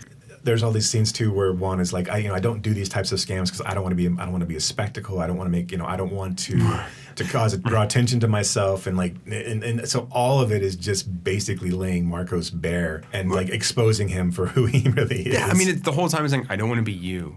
Right. And he just never like, "What? I don't understand." Like, again, like, why would I pay for this paper? I don't have it. Right. Everybody else is a sucker. I'm not the sucker. Everybody else is a sucker. Yeah. Right. It's really, really good. It's like these guys play it so well. They look like these kind of downbeat, low-level con men too. So it's just, these guys that are just hustling around for essentially pennies. If they were to put any of their effort to actually getting a real job and working in the world, they probably could do just as well. But just like the guys in Collinwood, right? Right. All this effort to get a Molinsky, all this effort to kind of undertake this, you could do something else with that, right? Yeah. I think this is a very well acted, well directed, pretty taut. It moves quick. Yeah. I think it's almost 2 hours. It's like an hour and 40 change or something. But it's fast. It's breezy and tight. But yeah, I love the direction, love the acting, love the script. I think that Belinsky, the director, really injects some kind of like sass and a different attitude into this. Because it is. I think Spanish Prisoner and like House of Games are two sort of referential pieces for this film. But yeah, there's something different, something Argentinian in this film. It doesn't. A good confidence game movie doesn't matter if you've seen it 100 times before. They always seem to like work for me. Like if it's done well and it's well put together. If the con is a good con, I think I could watch these over and over and over again. I never get tired of them, even though I've seen them 100 different times. It's like it's mesmerizing and it brings you in, and it's never. I don't know, like I said, it's never Agatha Christie, right? There's always ways to figure this out. Yeah. It's just a matter of whether you're looking in the right spot. Right. This idea that someone's going to look you in the eyes and take your watch off of you, I don't know. There's just something that's really magnetic about that, and I love that. I love that story. Yeah. Well, and so much of this was about being charming. Right. So like when they have the bet about can I bet you I can get this woman to hand me her purse voluntarily. The way they do that is just through this kind of charm initiative, and so that's part of it. It's like this human sort of scam. And he gives her purse back, too. Yeah, it's not like, so he stops an elevator, he stops it between floors and is like, hey, I'll take your purse and I'll help you up. Yeah, give me your purse first. Yeah, that's great. And she hands it to him and not to Marcos, because Marcos is like, I'll take it if you want. And she's like, no, I don't think so. Right? No, it's good. And Ricardo Darin, who plays Marcos, is like one of the most prolific and famous Argentinian actor. He's in like everything. He's good. It was great.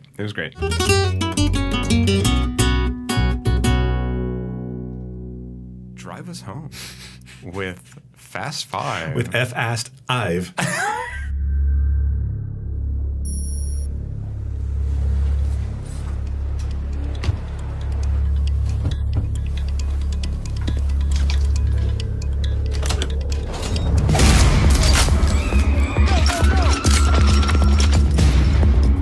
Sullivan. Are you crazy? Do you know whose money are you stealing? We ain't stealing that. All right, listen up. The men we're after are professional runners.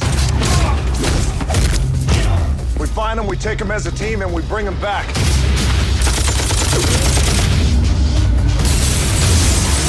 And above all else, we don't ever let them get in the cars.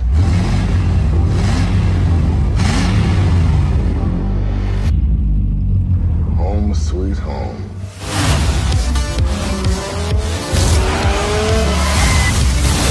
This just went from Mission Impossible to Mission and freaking Sanity. We stick to the plan.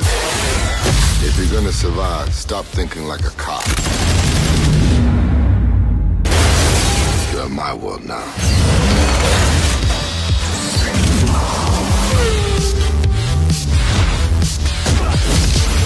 We'll do one last job, and then we disappear forever. Look, these movies, I think this is really kind of like, maybe other than Danger Diabolik, the kind of big popcorn fare film on this list. Right, sure. And part of that was intentional on my part. Because this one I picked, and I was like, look, we have to have something that's just, I have to pick something that is, I don't know. So Fast Five, let's just to catch you up, right? In chronological order, God. Look, we start off with the Point Break story in the Fast and the Furious, where a young upstart FBI agent is looking to take down this crime wave that's sweeping Southern California. And they're street racers, man. So he's got to Johnny Utah it and get involved with the street racers and integrate himself. But the problem is he fell in love and he got enamored with the lifestyle. Who did he fall in love with?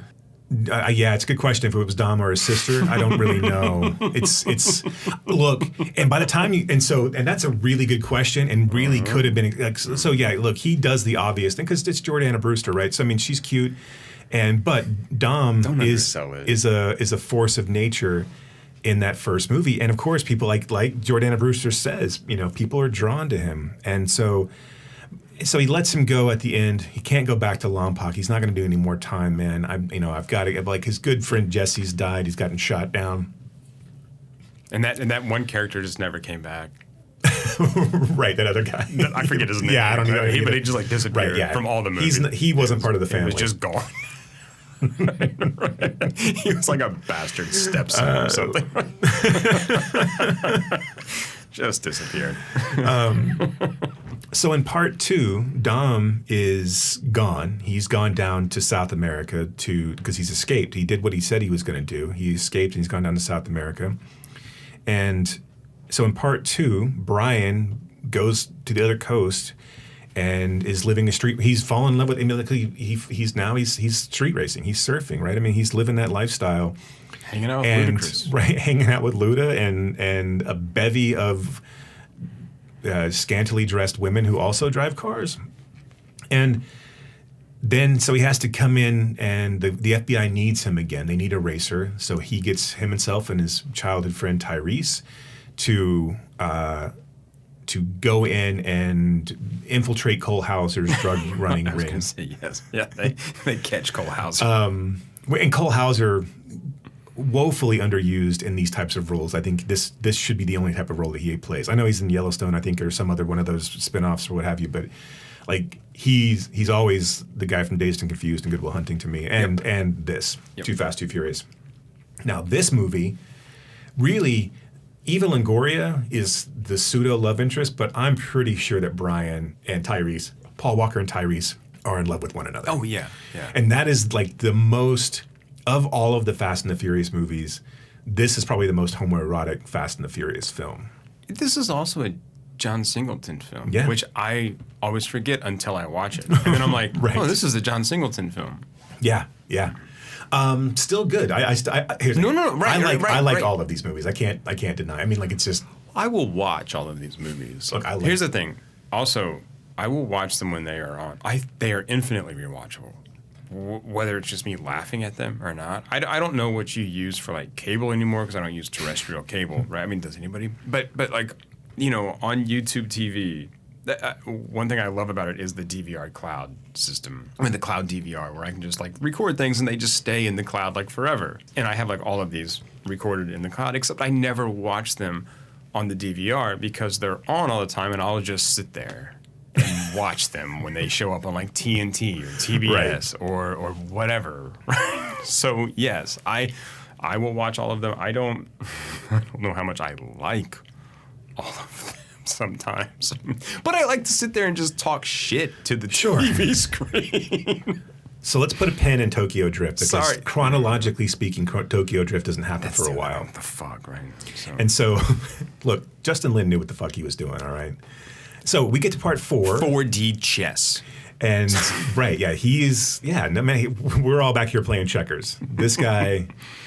So part 4, we go down to Mexico and where Dom is, he's stealing gas tankers, doing all kinds of shit. We got Han there. Han is rolling with Dom.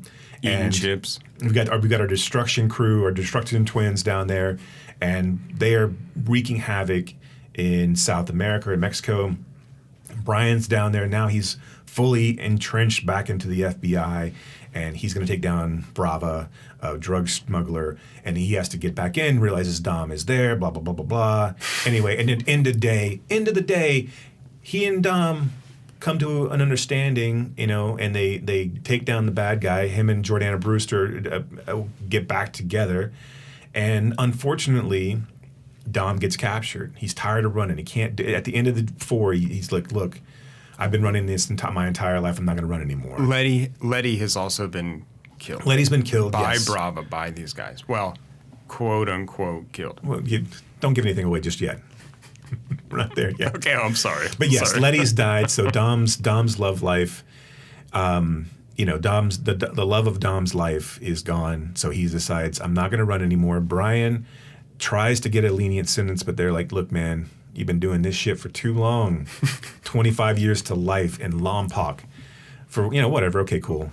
You helped bring down an international drug smuggler, but here, 25 to life. That doesn't wash away your stealing gas. So that ends 4. Part 5, we start off with Dom's team literally trying to kill him before he goes to prison. That's right. Man, who's in the third car? It's Jordana Brewster, it's Paul Brian, Walker. and it's the two Demolition Twins. Do we ever see them in the third car? I don't know, but that's who's there. Okay. Or no, maybe it's Han. Is it Han that's there? We don't see them. Okay, There are 3 cars. We see 2 people driving. That's why I'm asking, right? Yeah, because you never see who's in the third car. Yeah, I don't know. I guess There you are just 3 assume like that it's black, Han. fast, like. Oh no, Brian's driving what the Dodge. The GTR. This Whatever. Yeah. Dom drives, right? And that's why the bus. Oh no, he's driving. Yes, that's right. That's why the bus doesn't like plow into the car. It like bounces off of it. Because it's like quadruple reinforced. I don't know. I don't know how this was a good plan. But no one was injured, as we're told in the news coverage. But they attacked the bus that's taking all of these prisoners to Lompoc from Mexico, I guess, or wherever they were arraigned and the trial was, and through the desert. And so the car comes up. Brian gets. I guess I can't even remember how this all works out. The machinations of this is really confusing. But anyway, they attach some wires. Shit happens. Brian gets in front of the bus and it hits him and then flips over him and rolls a goodly 20 times, killing everybody inside. Right. Yes, everyone is dead. And then so is Brian. And then you get you heard with Purd on the newscast talking about how no one's been hurt, but everyone's been. Miraculously, no one has been injured. Only one person escaped. Right. Sure.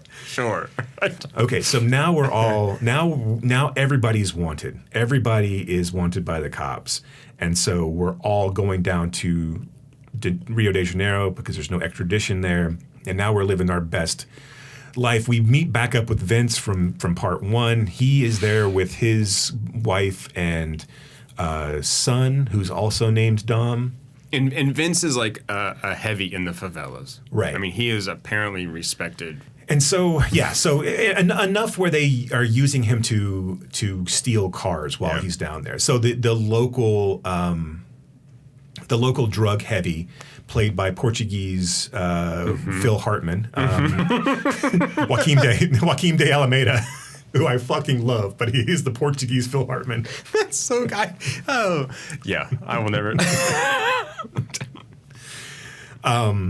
He hires Vince and his crew to steal cars that are on this train. And because in one of the cars is a computer chip that outlines everywhere his stash houses are and where he's keeping his money. The feds have captured the car. They're going to break the car out. It's good pay. Vince needs Dom's help. So boom, bada bing, bada boom, we're going to do this thing. And Vince and Brian are still not cool because, because being a cop. Because he was a cop and a buster and, and all that kind of stuff you saw. No one would listen to Vince. Right. And why would you? And so while they're heisting the cars off the train, the DEA agents are there.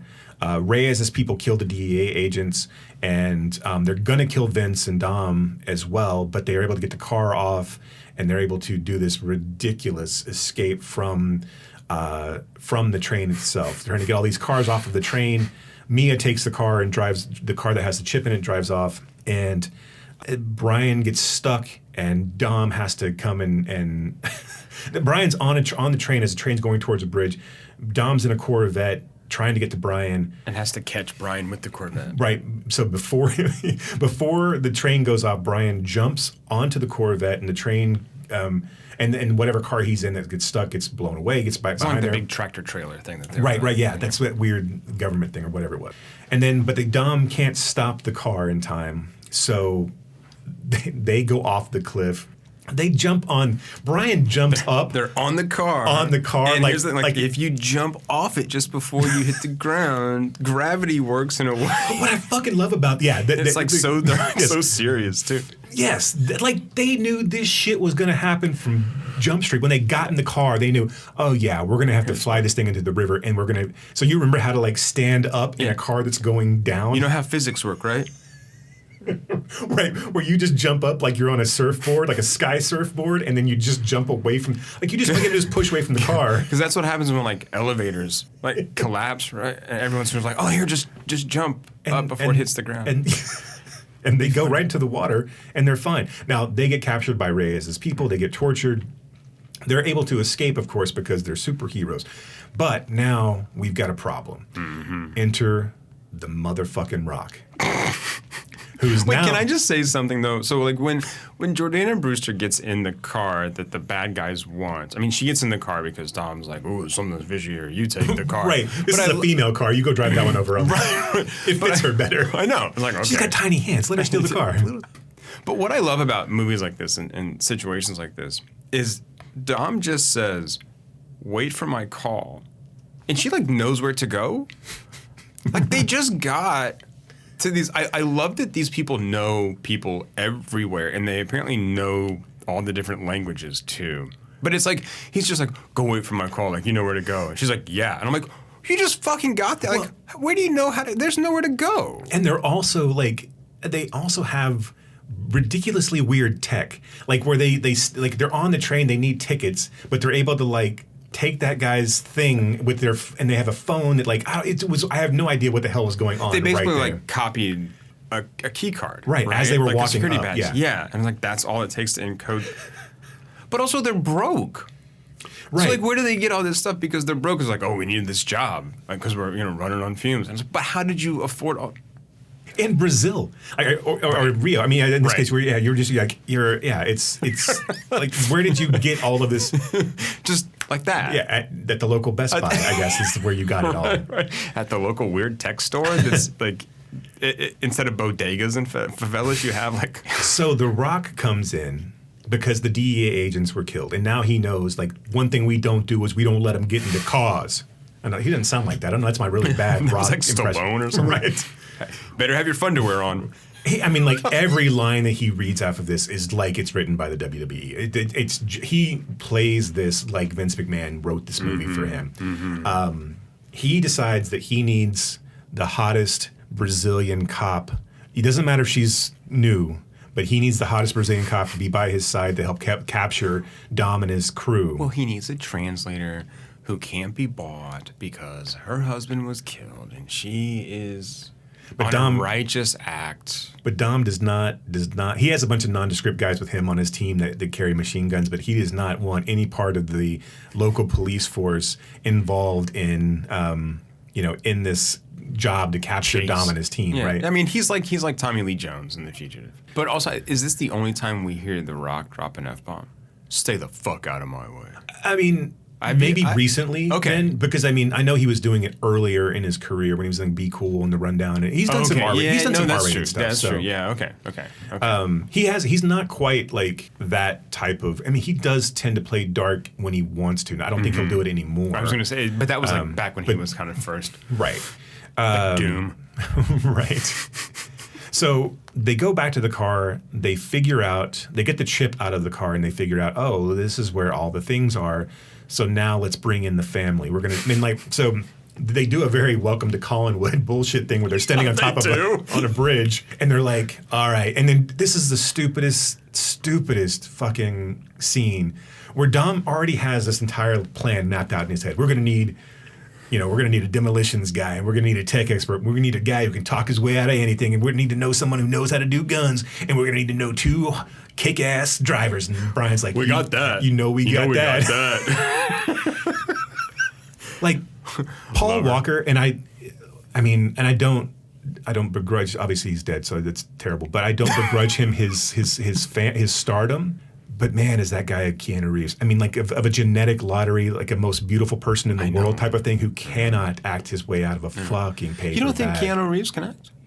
In a very limited sense, yes. I do not think Keanu Reeves is a great actor. I've seen Dracula. I've seen Devil's Advocate. I've seen some of the... I was going to say more like Parenthood or My Own Private Idaho. Yes, I think or given the right and Always Be My Maybe. I think given the right director and the right material, Oscar yes, he's role. great. Okay, But I've seen Hardball. I've seen a lot of stuff No, where no, I don't. I've seen what's that one where he? No, I like him in Speed. But what's the one where he goes to the mailbox with Sandra Bullock and talks through time portals to the Lake House? Okay. There's a lot of movies like that where he's just a good-looking face. Paul Walker. Like, you give him limited stuff, I think he's fine. But man, and it's fine because he doesn't need to be a good actor in this. But Brick Mansion. Right, but that's just this role. That was terrible. But that was even worse. What was the one he did where he was fighting those Russian mobsters?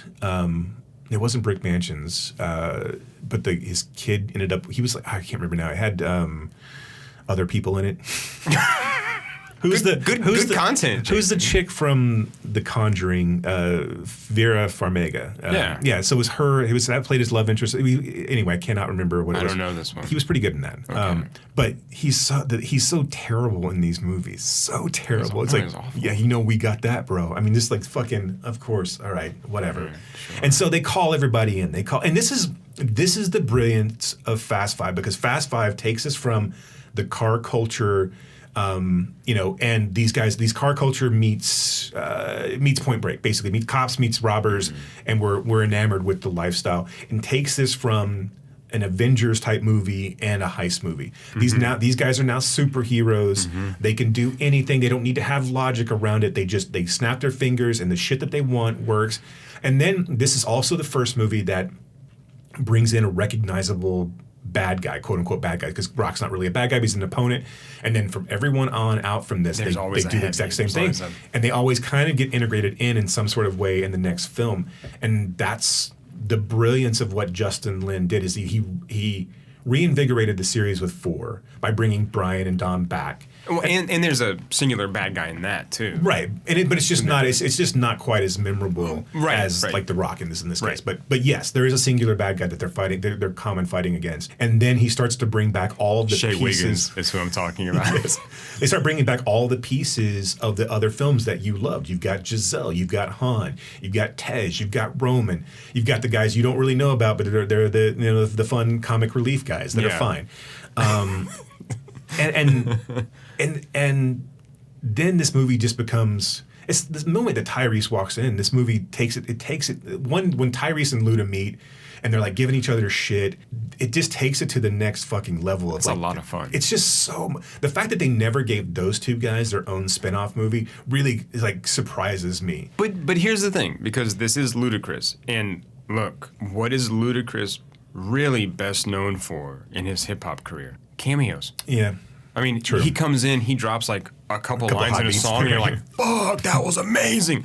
But if you listen to his whole album, you're like, Right, yeah. So I think that explains it. I still think you could build, like, again. But it couldn't be any worse than like a Hobbs and Shaw.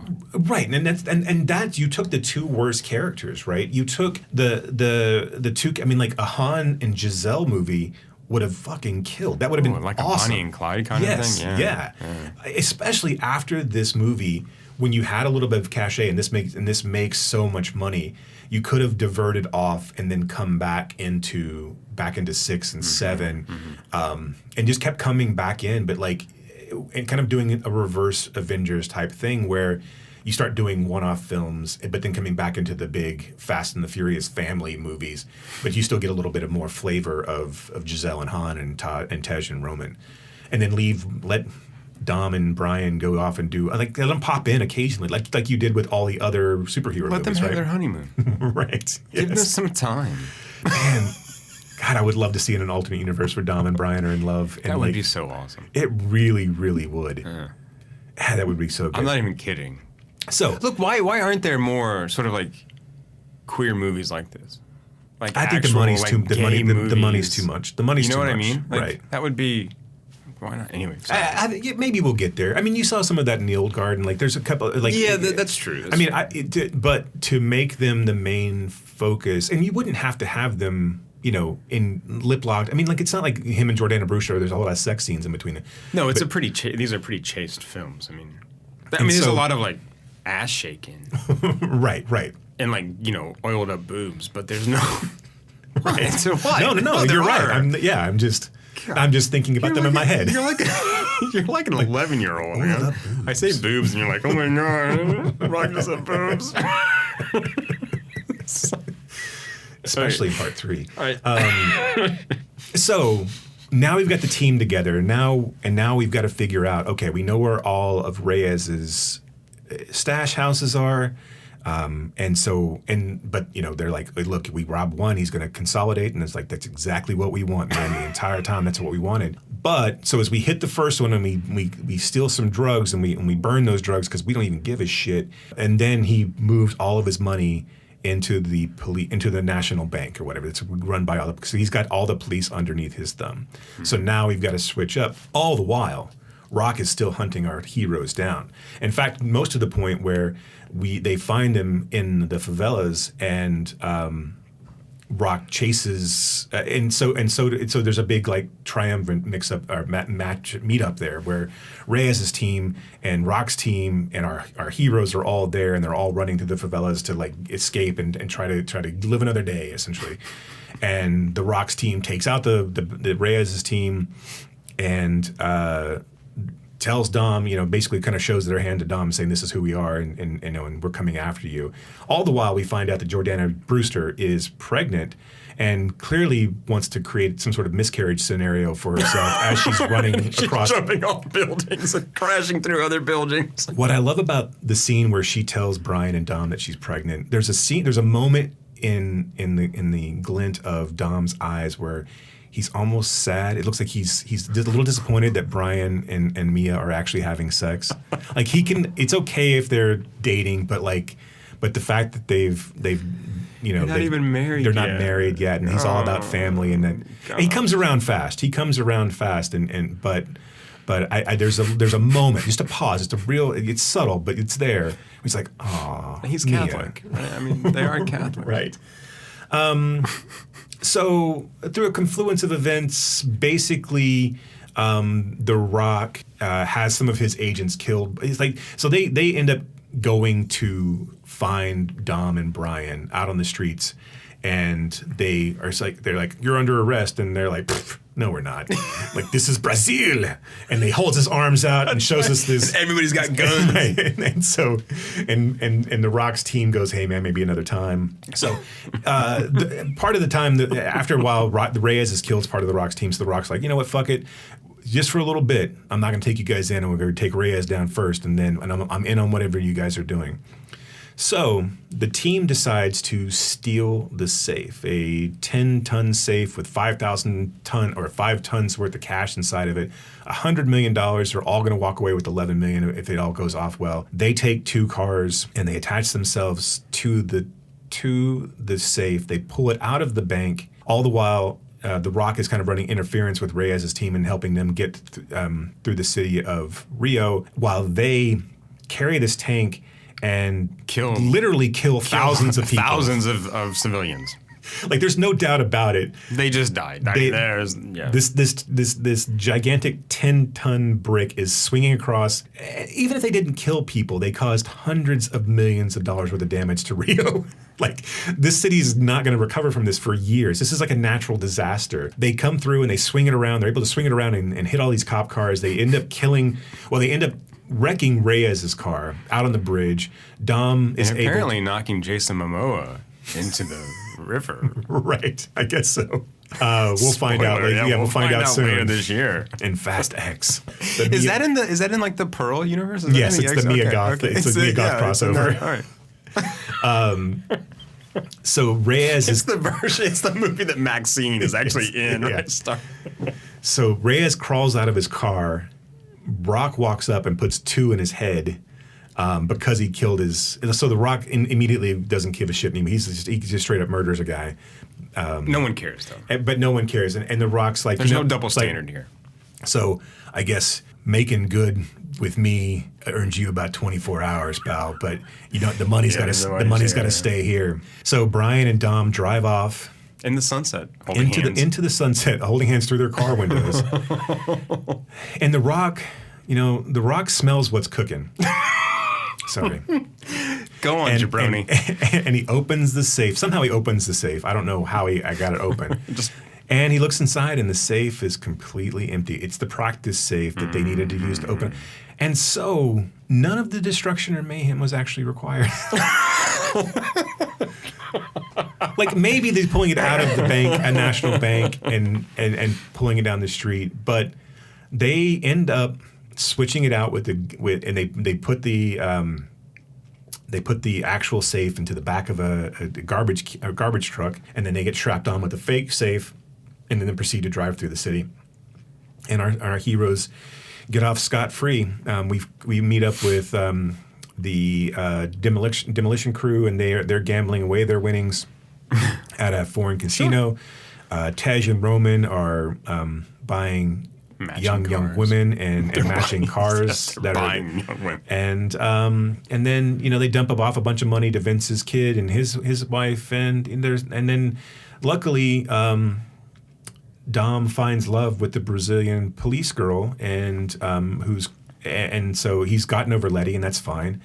And now we go all, and wherever the hell, I forget where we end up now. I forget where Six starts off. The Canary Islands? Yeah, something like so now we're having a barbecue. Starts off. Oh no, wait. Oh, I'm sorry. I don't know. Six starts off with Rock coming and finding Dom because he needs his help, right? Mm-hmm. That's right. And so because in the Canary Islands. Well, yeah, I think so. Because Eliza Pataki's topless on top of Dom in that. But anyway, they're all having a barbecue, and Brian and Dom are like, you know what? I want to race you for real. No bullshit no more. And so this was the first one. So they race off into the sunset. Everything's happy ending. We're all good. And then this is the first one that does a post-credit scene where we find out that not only are we still involved with the cop from Eva Longoria, not even Longoria. Is that Eva Mendes? Eva Mendes. Yeah. So many Evas, it's hard to keep up with. Eva Mendes from Too Fast, Too Furious. She drops evidently she now works for somebody who The Rock works for. So she drops a file off, and The Rock's like, I'm too busy to look at this woman. And she's like, you're going to want to see this, The Rock. And he's like, all right, whatever. And he opens it up, and they got a picture in Germany. Letty's alive, and leading a ring of high-speed car thief, criminal car, whatever. So, yeah, I mean, and that's the end, and we go directly into 6, 7, 8, and 9. But after 6 is when 3 comes into play, because that's right. Is that right? Because that's when Han dies. Because after 6, we go to Tokyo, and that's when Statham comes in. Right, because 6 is when Giselle kind of sacrifices herself for Han, and then Han goes back to Tokyo. Yes. And ends up dying, but not dying. Which, again, I mean, look, I like Han. So he's the coolest motherfucker in the world. That cat. Have you ever seen Better Luck Tomorrow? Uh-huh. Yeah, it's so good. No, Sung Kang is like just the coolest in whatever he's. I bet in real life he is just I bet he smells too cool for me. Oh, I bet he smells wonderful. I bet I just want to curl up in his arms and hair. Yeah, no, I want to listen to him talk. I want to listen to him like read the newspaper or something. Right. Yes, read the weather report, a la David Lynch style. It's fine. Look, this got weird. Yeah, but cool. This is the first time, like, really 6 would ramp up. Like, Lin did a good job, and him taking over 3, which look, 3 is still fun to me. 1, because it introduces Han, but I like the drifting. I like that it took it in a different direction. You're talking Tokyo Drift? Yeah, I'm talking Tokyo Drift. Okay. Yes, because I know technically that's 3, but it's not Fast and Furious 3. It's just Fast and Furious Tokyo Drift. Because Fast and Furious to me is always like 3. Right. But this is Fast 5. Right. No, I know, and that's why I thought that's why it never makes sense. Right. Yeah. So yes, I'm sorry. I mean, but you like Lucas Black, okay? Yeah, I do. Okay. I thought he was great in Sling Blade. I think he's fun. I think he was good in Friday Night Lights. I think he's fun in Tokyo. I think he did the best he possibly could with the plot of Tokyo Drift. Yeah. And I think that if you took that as a standalone movie and you didn't tie it to, if you didn't have the disappointment that neither Brian nor Dom were back, that movie would be fine. It's just that you were like, okay, now we don't have anybody back, and now we're just going to do this thing. Right. And obviously, Bow Wow's not the best, but I mean, like, but He's not bad either. Right. I mean, like and then you introduce Han. The bad guy's cool. They're racing the Yakuza. I mean, come on, dude. That's a pretty fun movie. Like, and it's also. I wasn't talking about the movie not being fun. I was talking about Lucas Black. Oh, you don't like Lucas Black? I think he's bad. I think he's bad when he comes back into these movies. I think he's terrible. He looks awful too. Like, well, he's turned into like a cartoon. I mean, more than like anything else. And that's problematic because they didn't give him anything good to do to bring him back into this. Which they should have brought him back in 6 or something. They should have given him. I mean, like Han should have pulled him in, like knowing that he's stuck in Tokyo doing something. I don't know how it would work out. But I mean, you could have brought him back. Yeah. But I mean, he doesn't look. I mean, I don't know. But I thought he's all the pretty horses. He's had a decent. Okay. I'm sorry. I was really just talking about this film. But be a Lucas Black defender. That's fine. I'm not necessarily telling you that Texas drawl works in Tokyo Drift. Okay. And look, the Kid Rock song aside, in the opening sequence of Tokyo Drift, that's a fun race sequence when they're racing through the. It's a fun movie. It is a fun movie. I'm just not sure. And they even make fun of him in the movie. Like, my ride. My ride. God, okay. We're going right now, and we're fucking watching Tokyo Drift. Cool. I'm gonna have to watch this again and see the error of my ways with Lucas Black. It's okay. God. Look, this is they're all fun in their own way, even as much as they are ridiculous. I think we're starting to get the diminishing returns at this point. I mean, this is it, right? They're going to do a 2-parter for 10 and then hopefully this, yeah. I mean, like, and they may, I don't know, I don't think Hobbs and Shaw did well enough for them to do another Hobbs and Shaw. God, it was terrible. And I don't think, and obviously The Rock won't be back because him and Vin Diesel can't be in the same room together. So it's Diesel's career is another it's an interesting, like, if you look at his early stuff and like how he was really kind of poised to be when he did Pitch Black. I really thought that he was going to be, and I know he carved a niche for himself that didn't exist when Stallone and Schwarzenegger and Van Damme and to a lesser degree Seagal all existed in this like action movie realm, right? And then it kind of died down, right? And then Diesel starts making the Pitch Black movies and looks to be kind of like the next heir apparent before you start getting like Batista and Cena and these guys and the real wrestlers involved. But even before then, because he was in Saving Private Ryan before. Yeah. I mean, he was doing other stuff in The Iron Giant. Right. But he was doing other stuff before the Pitch Black. And I don't know. I was surprised that he didn't do, I don't know, more stuff like Saving Private Ryan. Instead, he like really leaned into I think his ego stuff Triple X really kind of killed him. Yeah. Okay. Because I think he didn't do Knocking Around Guys. I haven't seen in forever. It seems it was okay. I mean, Boiler Room is not great, but I like. I just mean like different roles for him. He just really kind of like, I'm just this now. Even like The Last Witch Hunter. I mean, it's just like another version of those characters. He didn't do Too Fast, Too Furious because he was doing Triple X, and Triple X was another Rob Cohen film, and it's basically kind of his own starring thing in it. Rob Cohen, the pizza guy in the first Fast and Furious. Go home, pizza man. This road's closed. That's the guy who didn't come back anymore. Yeah. The cops. Yeah. I remember when that first movie came out and it being such a phenomenon. I mean, like, and it obviously didn't make as much money as these movies have made, but like, it just being one of those movies you're like, all right, I'm in the parking lot of the AMC. Now I'm going to drive like an asshole out of here. Right.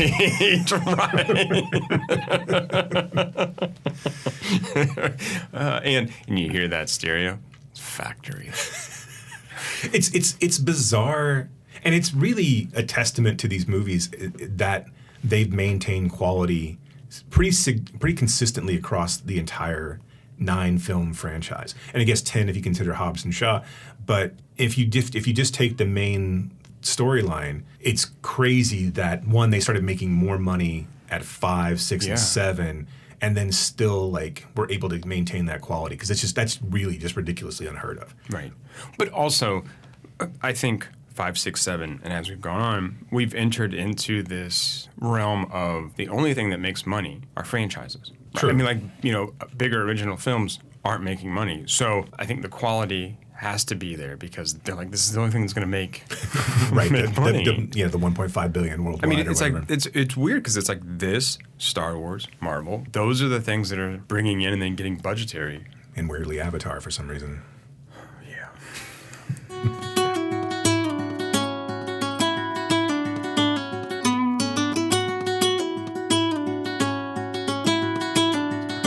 Anything else you want to add? Because they're probably going to kick us out of here. No, I'm good. I think that was a good 6 films. I mean, that was fun. That was a sort of Yeah.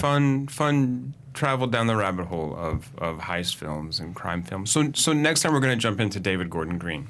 You want to do the first 4? Yeah, let's do the first 4. George Washington, All the Real Girls, Undertow, and Snow Angels. All right. Yeah. Yeah.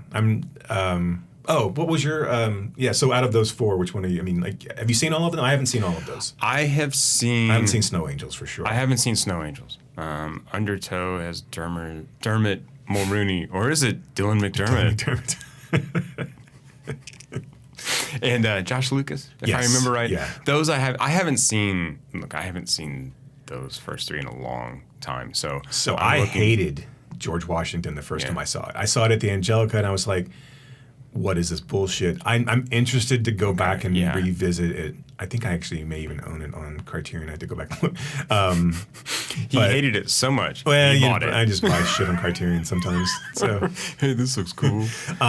People like my Criterion collection. Right. Chicks dig it. Well, and once it got to Criterion, I was like, maybe I need to revisit it. I loved. Now we could have a discussion about if Criterion is sort of the arbiter of quality and cool. Agreed. But I loved All the Real Girls too.